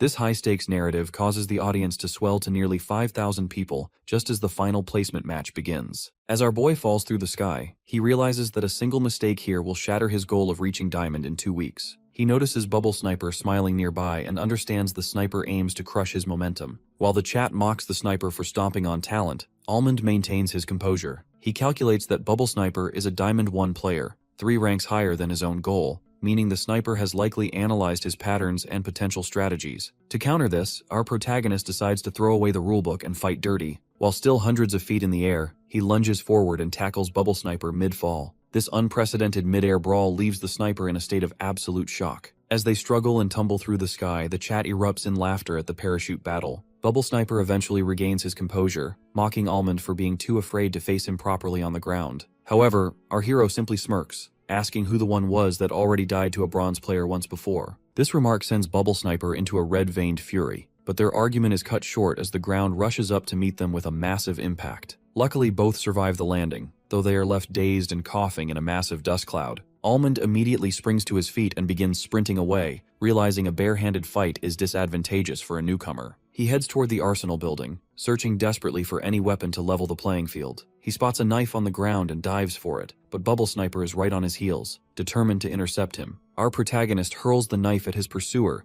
but what happens next leaves the Nut Nation in total despair. Bubble Sniper performs an incredible inverted dive and catches the spinning knife by the handle mid-air. The chat is floored by this Diamond 1 display, fearing the bowman is finally cooked. Bubble Sniper immediately retaliates, throwing the knife back at the archer with a lethal spin. Instead of dodging, our boy charges directly toward the danger. He realizes that retreating is pointless because there is another knife visible on the ground near the sniper's feet. In a display of insane reflexes, Almond performs a mid-air somersault and catches the spinning knife handle himself. This high-speed catch leaves Bubble Sniper paralyzed in shock. Almond doesn't give him a moment to recover and grapples with the sniper in a brutal struggle. Although Bubble Sniper manages to grab a second blade from the ground, Almond remains focused on blocking just one decisive blow. After a tense clash of steel, our hero executes a rapid strike. A massive splatter fills the screen as Almond drives a knife through the sniper's head. The system officially confirms the elimination, marking the end of the beef between the rookie and the professional troll. Back in the real world, Joo-hyuk screams in triumph at his dining table. He pumps his fists in a burst of energy, celebrating the fact that he is finally free from the watchful eyes of his toxic family. He realizes that decision-making is the true mark of a star, and Almond's ability to shine under such extreme pressure has solidified his potential.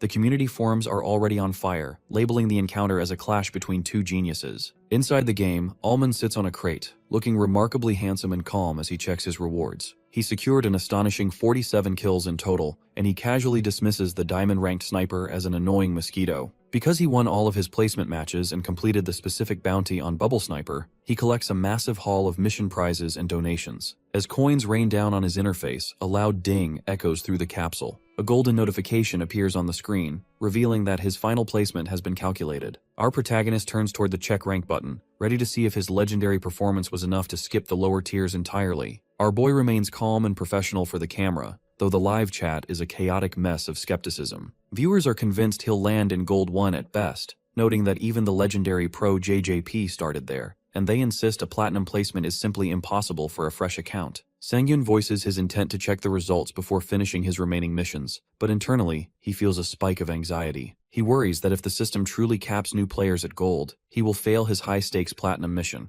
With a sharp click, he presses the button, triggering a brilliant explosion of light. A silver emblem featuring a centered star appears alongside a fancy banner, Platinum 3. This impossible result leaves our protagonist in a daze, staring wide-eyed as stars and light surround his character. The chat logs erupt in absolute shock, alternating between disbelief and laughter. While some skeptics immediately claim it must be a bug or messed-up rank manipulation, others are forced to admit that the feat is real. Sangyun scratches the back of his head, bewildered by the sound he uttered compared to the frenzy of his fans. He quickly pivots, crossing his arms to lean into his new persona as an elite platinum player. With a bright smile and a thumbs up, he accepts the platinum mission rewards, playfully telling the viewers who bet against him that they are being punished as he metaphorically runs away with their folders of blue rewards. Just as Sangyun prepares to end the stream, noting that the viewers are starting to catch on to his exit timing, a massive light eruptions across the screen. The streamer Miho, a popular creator, drops a huge 500,000 won donation, pleading with him to stay a bit longer. Our hero is visibly shaken, staring at the holographic interface with sweat on his face. He is more shocked by this massive donation than his own rank, marveling at the fact that streaming is such a hot field where people show this much support for an insignificant newcomer like himself. Touched by the gesture, his gaze sharpens. He resolves to keep his word and continue the grind toward Diamond for the sake of his fans. Meanwhile, in the real world, Kim Joo-hyuk leans back at his dining table, initially at ease now that the placement matches are over. His relaxation turns to concern as he scrolls through hit comments and all-tube shorts. He spots a growing thread accusing Sangyun of foul play, with users demanding he be reported. Realizing that the fairness of the game is being questioned, Joo-hyuk's expression turns serious. He decides to protect his friend's reputation and begins typing rapidly, resolving to nip this in the bud by contacting the developers. Inside the Battle Large management office, a middle-aged executive in a green sweater smiles at the inquiry email from Walnut, Sanghyun's manager. He is impressed by the professional yet demanding tone behind the message. He explains to his subordinate that the rank isn't an error. It was determined by Lovey, an AI that analyzes playstyle. Because Almond used a restrictive weapon, maintained a high kill count, and engaged in minimal farming, the AI judged him worthy of Platinum 3.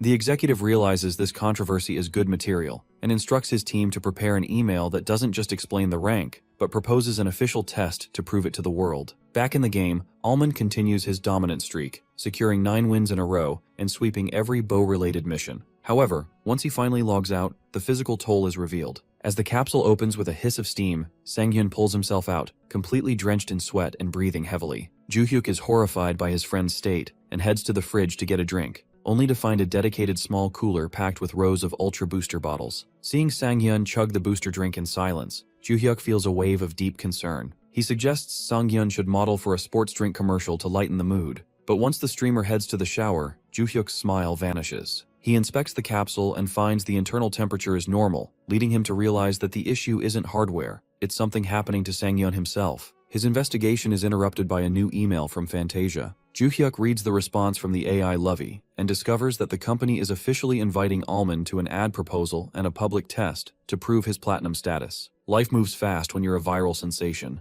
but for Yoo Sang-hyun, success comes with complicated logistics. Inside their apartment, Joo-hyuk holds up a tablet with a wide grin, showing an email from Fantasia, the tech giant behind the very VR system Sang-hyun uses. Joo-hyuk is ecstatic to announce they've received an advertisement proposal, but the news catches our hero off guard. Sang-hyun pauses his breakfast, chewing his cereal in a daze before gulping it down as he processes the reality of a corporate giant reaching out. Joo-hyuk explains that because Punk has already given their approval, they can move forward whenever Sang-hyun is ready. The deal involves testing a high-end simulator to prove his ranking, but our protagonist's expression darkens as he looks at the tablet. The ad requires a medical exam, and he quickly realizes this means the public will discover the truth about his permanent hand injury. Our boy clenches his fist on the table, feeling the weight of his secret. While he previously trusted the Punk director with this information, he is horrified by the prospect of it being broadcast to a mass audience. He sharply rejects Joo-hyuk's suggestion to simply ask the crew for privacy, admitting he cannot trust a production team to handle his trauma with care. The disagreement quickly turns into a shouting match. Joo-hyuk, frustrated and stressed, reminds Sang-hyun that his health is visibly failing every time he exits the capsule. He argues that Fantasia's renowned medical team is the perfect chance for a checkup, but our protagonist stubbornly insists he'll just go to a regular hospital. The tension peaks when Joo-hyuk asks if this hesitation is actually just a fear of his former corporate colleagues finding out about his condition.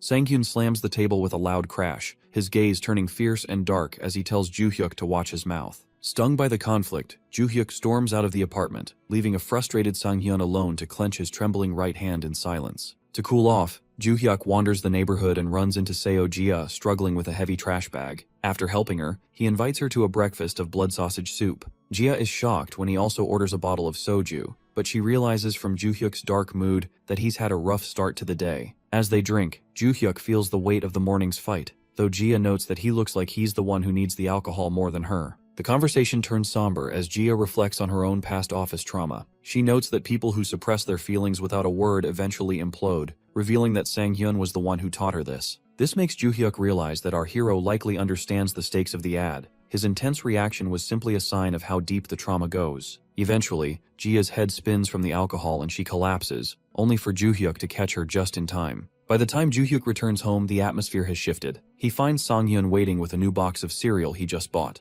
and despite being drunk, Joo-hyuk is stunned to hear that Sang-hyun already contacted director Oh to book the filming for the very next day. Our hero looks at his hand with a determined face, acknowledging that facing his fear is just part of the job of being a streamer. Joo-hyuk is moved to tears by this growth and apologizes for getting heated earlier, though Sang-hyun quickly tells him to stop being cringy. The mood lightens as Joo-hyuk mentions meeting Jia earlier and mocks how good she is at drinking. Sang-hyun notes that she seems to have a deep backstory, which prompts Joo-hyuk to smirk and ask if our boy is interested in her. Sang-hyun slams his soda can down, dismissing the idea, but as he looks away, a hazy silhouette of a woman from his past flickers through his mind. Meanwhile, the public reaction to the announcement is a tale of two worlds. Sang-hyun posts a break notice on his forum, which is met with immediate suspicion from the hardcore gaming community. Toxic comments flood in, claiming the ranking is staged and calling Almond a nepo baby. However, director Oh is unfazed when they meet at the filming office the next day. He jokingly tells Joo-hyuk that their legal department is ready to sue the bastards who post hate, encouraging the manager to screenshot everything. He explains that while gamers are sensitive about ranks, the broader public on major sites is reacting with excitement. As the shoot begins, Sang-hyun is whisked away to a mirror, where stylists marvel at his perfect skin and prepare his hair. Joo-hyuk watches with crossed arms, noting that today will determine if our boy is palatable to the massive mainstream audience. After a final hair check, Sang-hyun is ready in his outfit, looking sharp enough for an award ceremony. He stares at his reflection with wide eyes,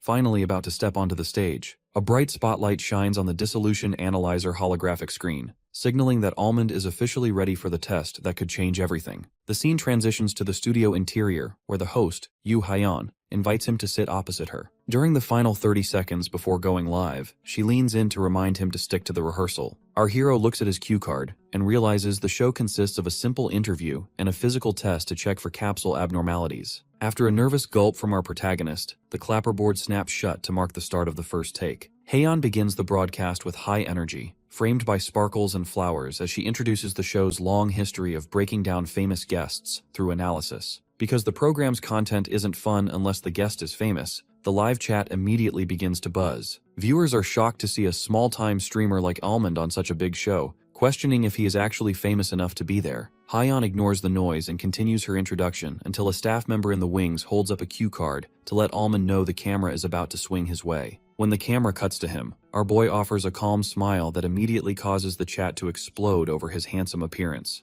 Haeyeon notes that the reactions are on fire and calls him an idol, but Almond awkwardly mentions he is around 30, which makes the label feel out of place. This honesty causes Haeyeon's expression to turn sharp as she scolds him for revealing his age during her interview intro. She eventually softens and asks if he is nervous, leading our hero to admit he didn't expect such a massive audience. Haeyeon blithely informs him that the current viewership is actually less than usual, leaving Almond looking dejected. Haeyeon winks at the camera and promises the audience that Almond's abilities will triple the viewership. When she tries to confirm a viewer increase with the director and hears there hasn't been one, she pouts and jokingly tells Almond he is the limit for his own viewers. Our hero watches her work with a flat expression, realizing that while he worked with acorn jelly before, this environment is different because the guest is treated more like a toy to play with. Despite the awkwardness, he nods vigorously when she asks to begin the interview. Behind the scenes, Joo-hyuk and director Oh watch from the observation area. The director praises Sang-hyun's performance, while Joo-hyuk thanks him for his consideration regarding Sang-hyun's personal history. Director Oh mentions that Joo-hyuk was the one who went around requesting such privacy, so it was the least they could do. Nearby, a different director smirks at the monitors, worried that the mysterious image is outdated and preferring to expose everything for entertainment. He views the upcoming physical test as potentially boring based on the stats, but he agrees to wait and see. On stage, Haeyeon and Almond settle into capsules. She teases him by asking how it feels to have his rank manipulation exposed,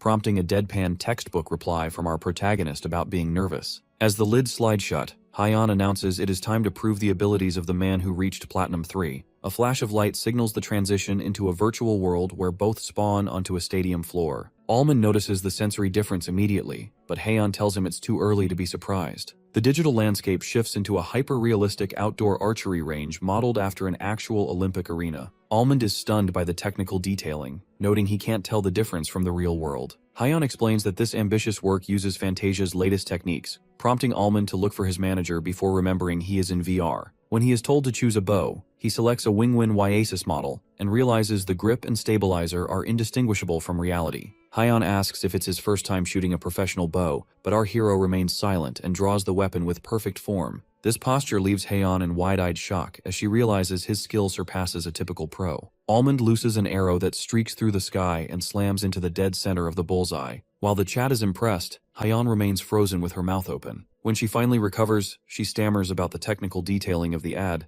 but internally she is panicking because that practice shot was too perfect. She forces a laugh and tells him he's pretty good, but the chat mocks her for the understatement. Haeyeon winks at the viewers, asking if they want to see his real performance, only to be interrupted by the sound of the bowstring stretching again. Almond is already aiming. He releases a volley that sends 10 arrows into a tight group in the center of the target. In the control room, the director is sweating as he realizes all the arrows were shot within 1.2 seconds of each other, a feat that would challenge a gold medalist. The director questions how a mere streamer can have such abilities, while the chat demands an explanation for the lack of configurations or cheats. Almond looks at the target and asks if he should keep shooting, but a panicked Haeyeon ends the bow test early, claiming there's no point anymore since it finished so fast. She giggles nervously and quickly moves to transition the broadcast to the next stage. The live broadcast takes a chaotic turn as the studio transition glitches, sending the viewer chat into a frenzy of mockery and disbelief. Many users label the stream a failure, while others suspect Almond's perfection in the previous test is a sign that he is a hidden professional. Behind the scenes, the marketing staff is in a state of visible distress. The hyper-realism ad strategy was designed to make even a skilled gamer fumble, so Almond's flawless performance has completely backfired on the brand's messaging. While Director O laughs at the marketer's frustration, Joo-hyuk watches the situation unfold with a satisfied smirk. He notes that the community forums are already erupting with debate. Some users accuse Fantasia of misleading marketing, while others are convinced our hero is a god among archers who simply bypass the system's difficulty. Joo-hyuk realizes that negative or positive, the attention is focused squarely on Sang-hyun. He understands that being too good is a much better problem to have than being boring, and he prepares to lean into the hype. The broadcast returns to the host, Yoo Hyeon, who tries to pivot from the previous marketing fail by introducing a new challenge. She reveals that the fun is just beginning as they transition to a notorious trial called Stay Alive. As mechanical launchers descend from the ceiling, the chat recognizes the challenge as the same one the legendary pro Jonjapa once dominated. Because the visual style of this arena is more game-like and less realistic, our protagonist experiences a momentary mental stall. His loading expression becomes an instant meme for the viewers, though he quickly snaps back to attention. Sang-hyun admits the transition feels different, noting that the arena no longer mimics the real world. Haeyeon uses this to emphasize the difference between Fantasia's hyper-realistic spaces and standard gaming environments. When she asks how he feels about the upcoming trial, our boy doesn't hold back. Despite knowing the difficulty, he casually states that he thinks the test will be easy. This bold trash talk sends the chat into fits of laughter, especially when he accidentally admits he watched Jonjapa's record-breaking run beforehand. Haeyeon tries to bait him into insulting the pro, and Sang-hyun bites the hook completely, declaring that he expects to beat Jonjapa's score. The trial begins with a 5-second countdown that leads into a sudden surge of blue light. As soon as the lights flash, a spinning sword flies dangerously close to our hero's head, forcing him to flinch. He realizes the arena is designed to be unfair, launching projectiles the second his vision returns. 4 large launcher tubes begin firing energy beams and metal greatswords with massive impact. Our protagonist is forced into a desperate high-speed sprint across the glowing grid, maneuvering through a blur of speed lines to stay alive. While Sang-hyun slides under beams and leaps over gaps, Haeyeon watches from her high-angle observation deck, praising his resilience. She reveals Jonjapa's legendary record of 30 minutes and 39 seconds, mocking the idea that our boy can even get close. However, the difficulty spikes as she triggers Phase 2 with a sharp click of a red button. Blue lightning strikes the floor, and the tiles beneath Sang-hyun begin to collapse into a void. The chat watches in terror as the floor disappears, but our hero finds a rhythm. He notices that the tiles vibrate with a slight tremor before they fall, allowing him to dodge by reading the arena's physical cues. This analytical approach shocks Haeyeon, who confirms that the formation is random and could not have been memorized. Sang-hyun continues to survive with a calm, determined face, jumping between crumbling platforms like a protagonist on a falling bridge. After 15 minutes, he reaches the top 1.2% of all users, but the weapons become increasingly brutal as massive circular saws and spiked iron ball enter the fray. Meanwhile, in the control room, 2 researchers monitor Sang-hyun's data with growing concern. They notice his concentration levels are reaching the same impossible heights as Jonjapa's. The senior researcher notes that this level of full dive potential usually requires years of image training. Because Sang-hyun is in his 30s, they find it hard to believe he could have such high scores unless he has been training his mind for over a decade. This creates a logical paradox, as the technology hasn't even existed that long. They are left wondering why a young archer would have spent years practicing such intense mental focus before virtual reality was even invented. Back in the simulation, the final escalation arrives. Haeyeon announces the start of Phase 3, and the stadium is consumed by violent vertical rays of light. Blinding blue electrical discharges fill the room as jagged lightning strikes the center of the grid. Our protagonist stands in the dark void, his eyes wide as they reflect the surging power. He realizes that Phase 1 was about projectiles, and Phase 2 was about the floor, but Phase 3 is something entirely more lethal. As the lightning rains down, Almond lets out a gasp of panic, realizing he is now facing a storm of pure electricity. Our boy barely has time to process the danger before he pivots, shoes squeaking against the tiles as he narrowly avoids a bright flash of electricity. Agile enough to dodge the strikes, our hero lands in a low crouch. This display of reflexes sends the stream chat into a total frenzy. Viewers are baffled by how anyone could dodge lightning, with some jokingly asking if our protagonist is a regressor from a fantasy novel. Instead of being paralyzed by the chaos, our hero remains remarkably observant. He realizes subtle cues exist in the environment, noting a slight static in the air and a faint vibration in the tiles before the lightning strikes. Reading these signs, he continues to check his chat and interact with his audience even while sprinting across the lethal grid. This level of multitasking leaves the viewers in awe, as he is the first streamer to maintain a conversation during the legendary Stay Alive trial. As he looks upward, a high-pitched sound alerts him to the ceiling tubes vibrating. Our protagonist realizes that Fantasia's high-end equipment provides telegraphs for every attack. making the incoming rain of swords manageable for someone with his level of focus. However, the arena punishes overconfidence. As Almond looks toward the floor, a hidden spring triggers with a sharp click, launching our boy high into the air. This sudden displacement leaves the audience howling with laughter, but the humor quickly turns to tension. The host, Yu Haeyeon, notes that our guy is now trapped in midair where he cannot move freely. At the 18-minute mark, the game escalates the difficulty by launching a flurry of swords directly at his falling body. To the shock of everyone watching, the archer begins contorting his frame in midair, executing a high-speed aerial twist that allows the blades to whistle past him harmlessly. Haeyeon is so stunned by his grace that she decides to manually increase the difficulty, sending more throwing blades to converge on him simultaneously. In a move that defies logic, our hero reaches out and snatches a passing sword by the hilt mid-fall. With eyes glowing with determination, he spins in the air and uses the captured weapon to deflect the incoming projectiles in a blur of light. Our protagonist lands with a heavy impact, releasing a massive burst of energy that clears the remaining weapons from his path. While he exhales a sigh of relief, the perspective shifts behind the scenes to manager Joo-hyuk and a senior researcher. The researcher is baffled by Almond's biological data, specifically his VNS numbers, explaining that he shows the neural signatures of someone who has performed high-intensity image training for 10 years without a break, a feat that is physically and mentally impossible for a normal office worker. This revelation strikes Joo-hyuk like a bolt of lightning. He finally understands why Sang-hyun showed such extraordinary focus and natural skill from the very first moment he stepped into a capsule. Our manager realizes that even after the accident that shattered his right arm, Sang-hyun never gave up on his dream.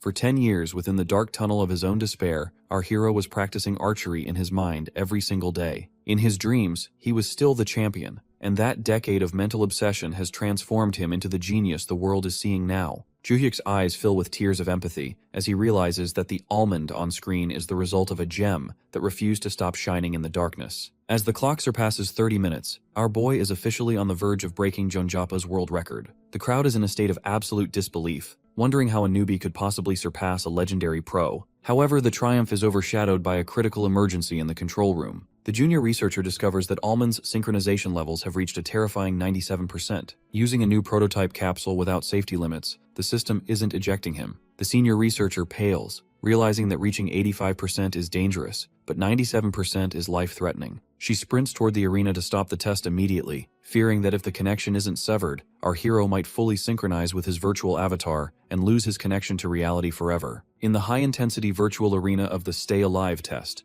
Almond is pushed to his absolute physical and mental limits. Since the difficulty has reached its peak, he is forced to perform a series of mechanical evasive maneuvers, dodging a relentless barrage of projectiles and energy beams with surgical precision. As the countdown hits the final 5 seconds, the arena launchers release an overwhelming onslaught of spears and blades. Our hero manages to find a gap in the chaos. He leaps through the air and snatches a heavy spear by its shaft, immediately using the momentum to pivot into a low crouch. This quick thinking allows him to use the captured weapon as a staff to deflect incoming knives, creating a flurry of sparks as metal clashes against metal. Despite the floor collapsing beneath his feet, the archer performs an acrobatic somersault to clear the space around him, preparing for the final wave of cannonballs. As the final attack descends, a terrifying glitch occurs. Almond's right hand begins to flicker with digital static and tremble uncontrollably. Due to this sudden neurological interference, he is unable to complete his planned counterstrike. A white light consumes the arena, and the screen fades to a dark Game Over interface. In the real-world studio, Director Oh and Joo-hyuk are in a state of absolute panic, screaming for the engineering team to open the capsule immediately. A female researcher from the engineering team rushes in to check on our boy's condition,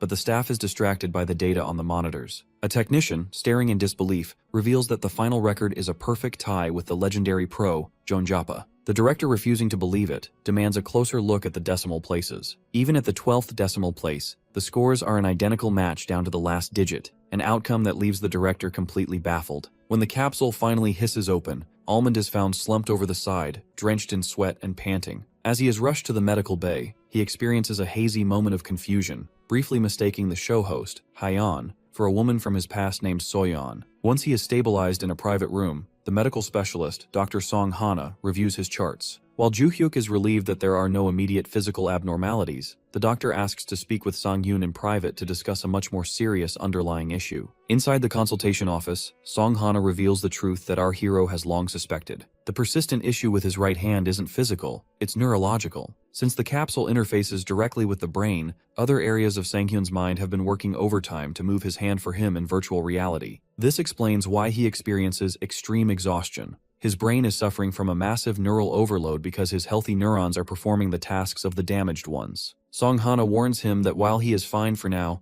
long-term use of the capsule could lead to unpredictable consequences. This leaves our protagonist in a difficult position, as he has already promised his fans he would reach the diamond rank. Seeing his resolve, the doctor offers a unique proposal. She will treat him for free if he allows her to collect data on his unique brain activity for her research, as she has never seen this phenomenon before. Realizing he needs expert help to continue his career, Sang-hyun quickly agrees. As he leaves the office, the weight of the medical warning is momentarily eclipsed by his competitive spirit. He finds Joo-hyuk waiting anxiously, but instead of discussing his health, our boy is dejected because he failed to beat Jeonjapa's record by a fraction of a second. This leads to a comedic shouting match between the two, with Joo-hyuk furious that Sang-hyun is prioritizing a score over his own life. Their bickering is interrupted by a nervous staff member who reveals a shocking fact. The stream is still ongoing, and Almond is needed back on stage immediately. Almond looks completely bewildered, but Joo-hyuk places a reassuring hand on his shoulder and confirms the broadcast is still ongoing. Our protagonist wonders if anyone is still watching after his hour-long absence, but Joo-hyuk leads him back with a confident smile, hinting that the audience size is significant. Walking toward the closed double doors of the stage, Almond's mind races. He recalls the doctor mentioning a perfect tie with the legend Jeonjapa. Stepping into the bright studio lights, a banner reveals a shocking truth. He has officially surpassed a VNS score of 300 for the first time in history. Our boy stands frozen in the spotlight, trying to process breaking a world record. While Joo-hyuk smirks from the sidelines, enjoying his friend's visible shock, Almond leans over and asks a simple question about what VNS is. Joo-hyuk reacts with total disbelief, baffled that a world-class player doesn't know a concept basic to most gamers. Our hero simply shakes his head, admitting his ignorance, which forces Joo-hyuk to realize that his guy really is a blank slate. Because the show must go on, Joo-hyuk pushes him toward the stage, jokingly telling him that the host will explain everything. As they approach the stage, Almond questions why Joo-hyuk calls the host Nuna when she looks younger than them, leading to a frantic, red-faced excuse from the manager. The host, Yoo Hae-on, spots them and enthusiastically announces Almond's return to the long-waiting audience. Our hero looks utterly confused as he is ushered into his seat, while the live chat explodes with excitement, eager to see the man who just shook the gaming hierarchy. Hae-on tries to maintain her high energy, asking how he feels after his collapse, but Almond's flat, tired response makes the viewers laugh. They realize he has no idea how to match her idol-like intensity. When she officially congratulates him on the world record VNS score, confetti falls, but our hero interrupts the celebration with his recurring question about VNS. Hae-on freezes in total shock, her professional persona momentarily breaking as she realizes he truly doesn't know. The chat erupts, convinced this must be a scripted comedy bit. Hae-on reflects on the fact that Almond has only been streaming for 3 weeks, making it even more terrifying that he broke a legendary record without knowing the metrics. To clear the air, she uses a digital graphic to explain that VNS is essentially a measure of a player's virtual reality IQ, or APM. She reveals that while Jeonjapa held the previous record, Almond's performance just shattered it. Instead of being thrilled, our protagonist remains meticulous. He questions if the record is official, noting that Fantasia's machines and ambiguous standards might make it an unofficial first place. This cold logic leaves Hae-on laughing nervously. When she asks how he feels about beating a legend, Almond looks solemn and admits it is a shame. The studio is stunned by this response. Almond explains that an unofficial record is meaningless to him, comparing it to a mother simply thinking her son is number one. While the director and Joo-hyuk laugh at his perfectionism from the control room, our boy clarifies that his real sadness comes from the game itself. Because the match ended in a tie, he feels he failed to actually win when the victory was right in front of him. Hae-on watches him with intrigued eyes, noticing that he doesn't seem happy, he seems angry. She realizes that while many streamers have attempted this challenge, she has never seen anyone this intensely competitive. Touched by his sincerity, she offers her personal opinion. She believes Almond will eventually become a greater player than Jeonjapa. The chat goes wild over this bait question, but Almond looks directly into the camera with a confident smile and agrees that he will. This bold statement sends the viewers into a frenzy. To wrap up the interview, Hae-on asks if he'll return to the show, but Almond flatly declines to talk about the VNS record anymore. He compares people obsessing over VNS scores after a tie to soccer fans who brag about ball possession even though their team lost the match. Hae-on laughs and quickly closes the show, thanking the subscribers as the director and Joo-hyuk share a final laugh at the monitor. The scene fades into a starry sky as the forums begin to teem with debate over Almond's final blunt comparison, proving that the archer has truly arrived on the world stage. Following the massive success of the recent broadcast, Joo-hyuk sits at his laptop watching a recording of the Dissolution Analyzer interview. On screen, the virtual version of himself remains stoic, claiming the tie with the world's #1 was a shame and comparing the situation to soccer fans who brag about ball possession even when their team loses. Joo-hyuk clutches a blue can of beer and laughs hysterically as he mocks his friend for having such a sharp tongue. He calls the lines absolute gems, forcing our protagonist to lie flat on the sofa in a state of deep embarrassment. With his face turning bright red, Sang-hyun clutches his phone to his chest and begs his friend to shut up. As he thinks, the gravity of his own bold interview comments begins to weigh on him. He panics internally, wondering how a newbie like him had the audacity to get angry over a tie with Jeonjappa, screaming in distress, wishing he could literally grab his own words and pull them back into his mouth. Eventually, Sang-hyun rubs his forehead and admits he got carried away by the heat of the moment. He realizes that when he heard the phrase world record, his instincts unknowingly switched back to the archery genius persona of his youth,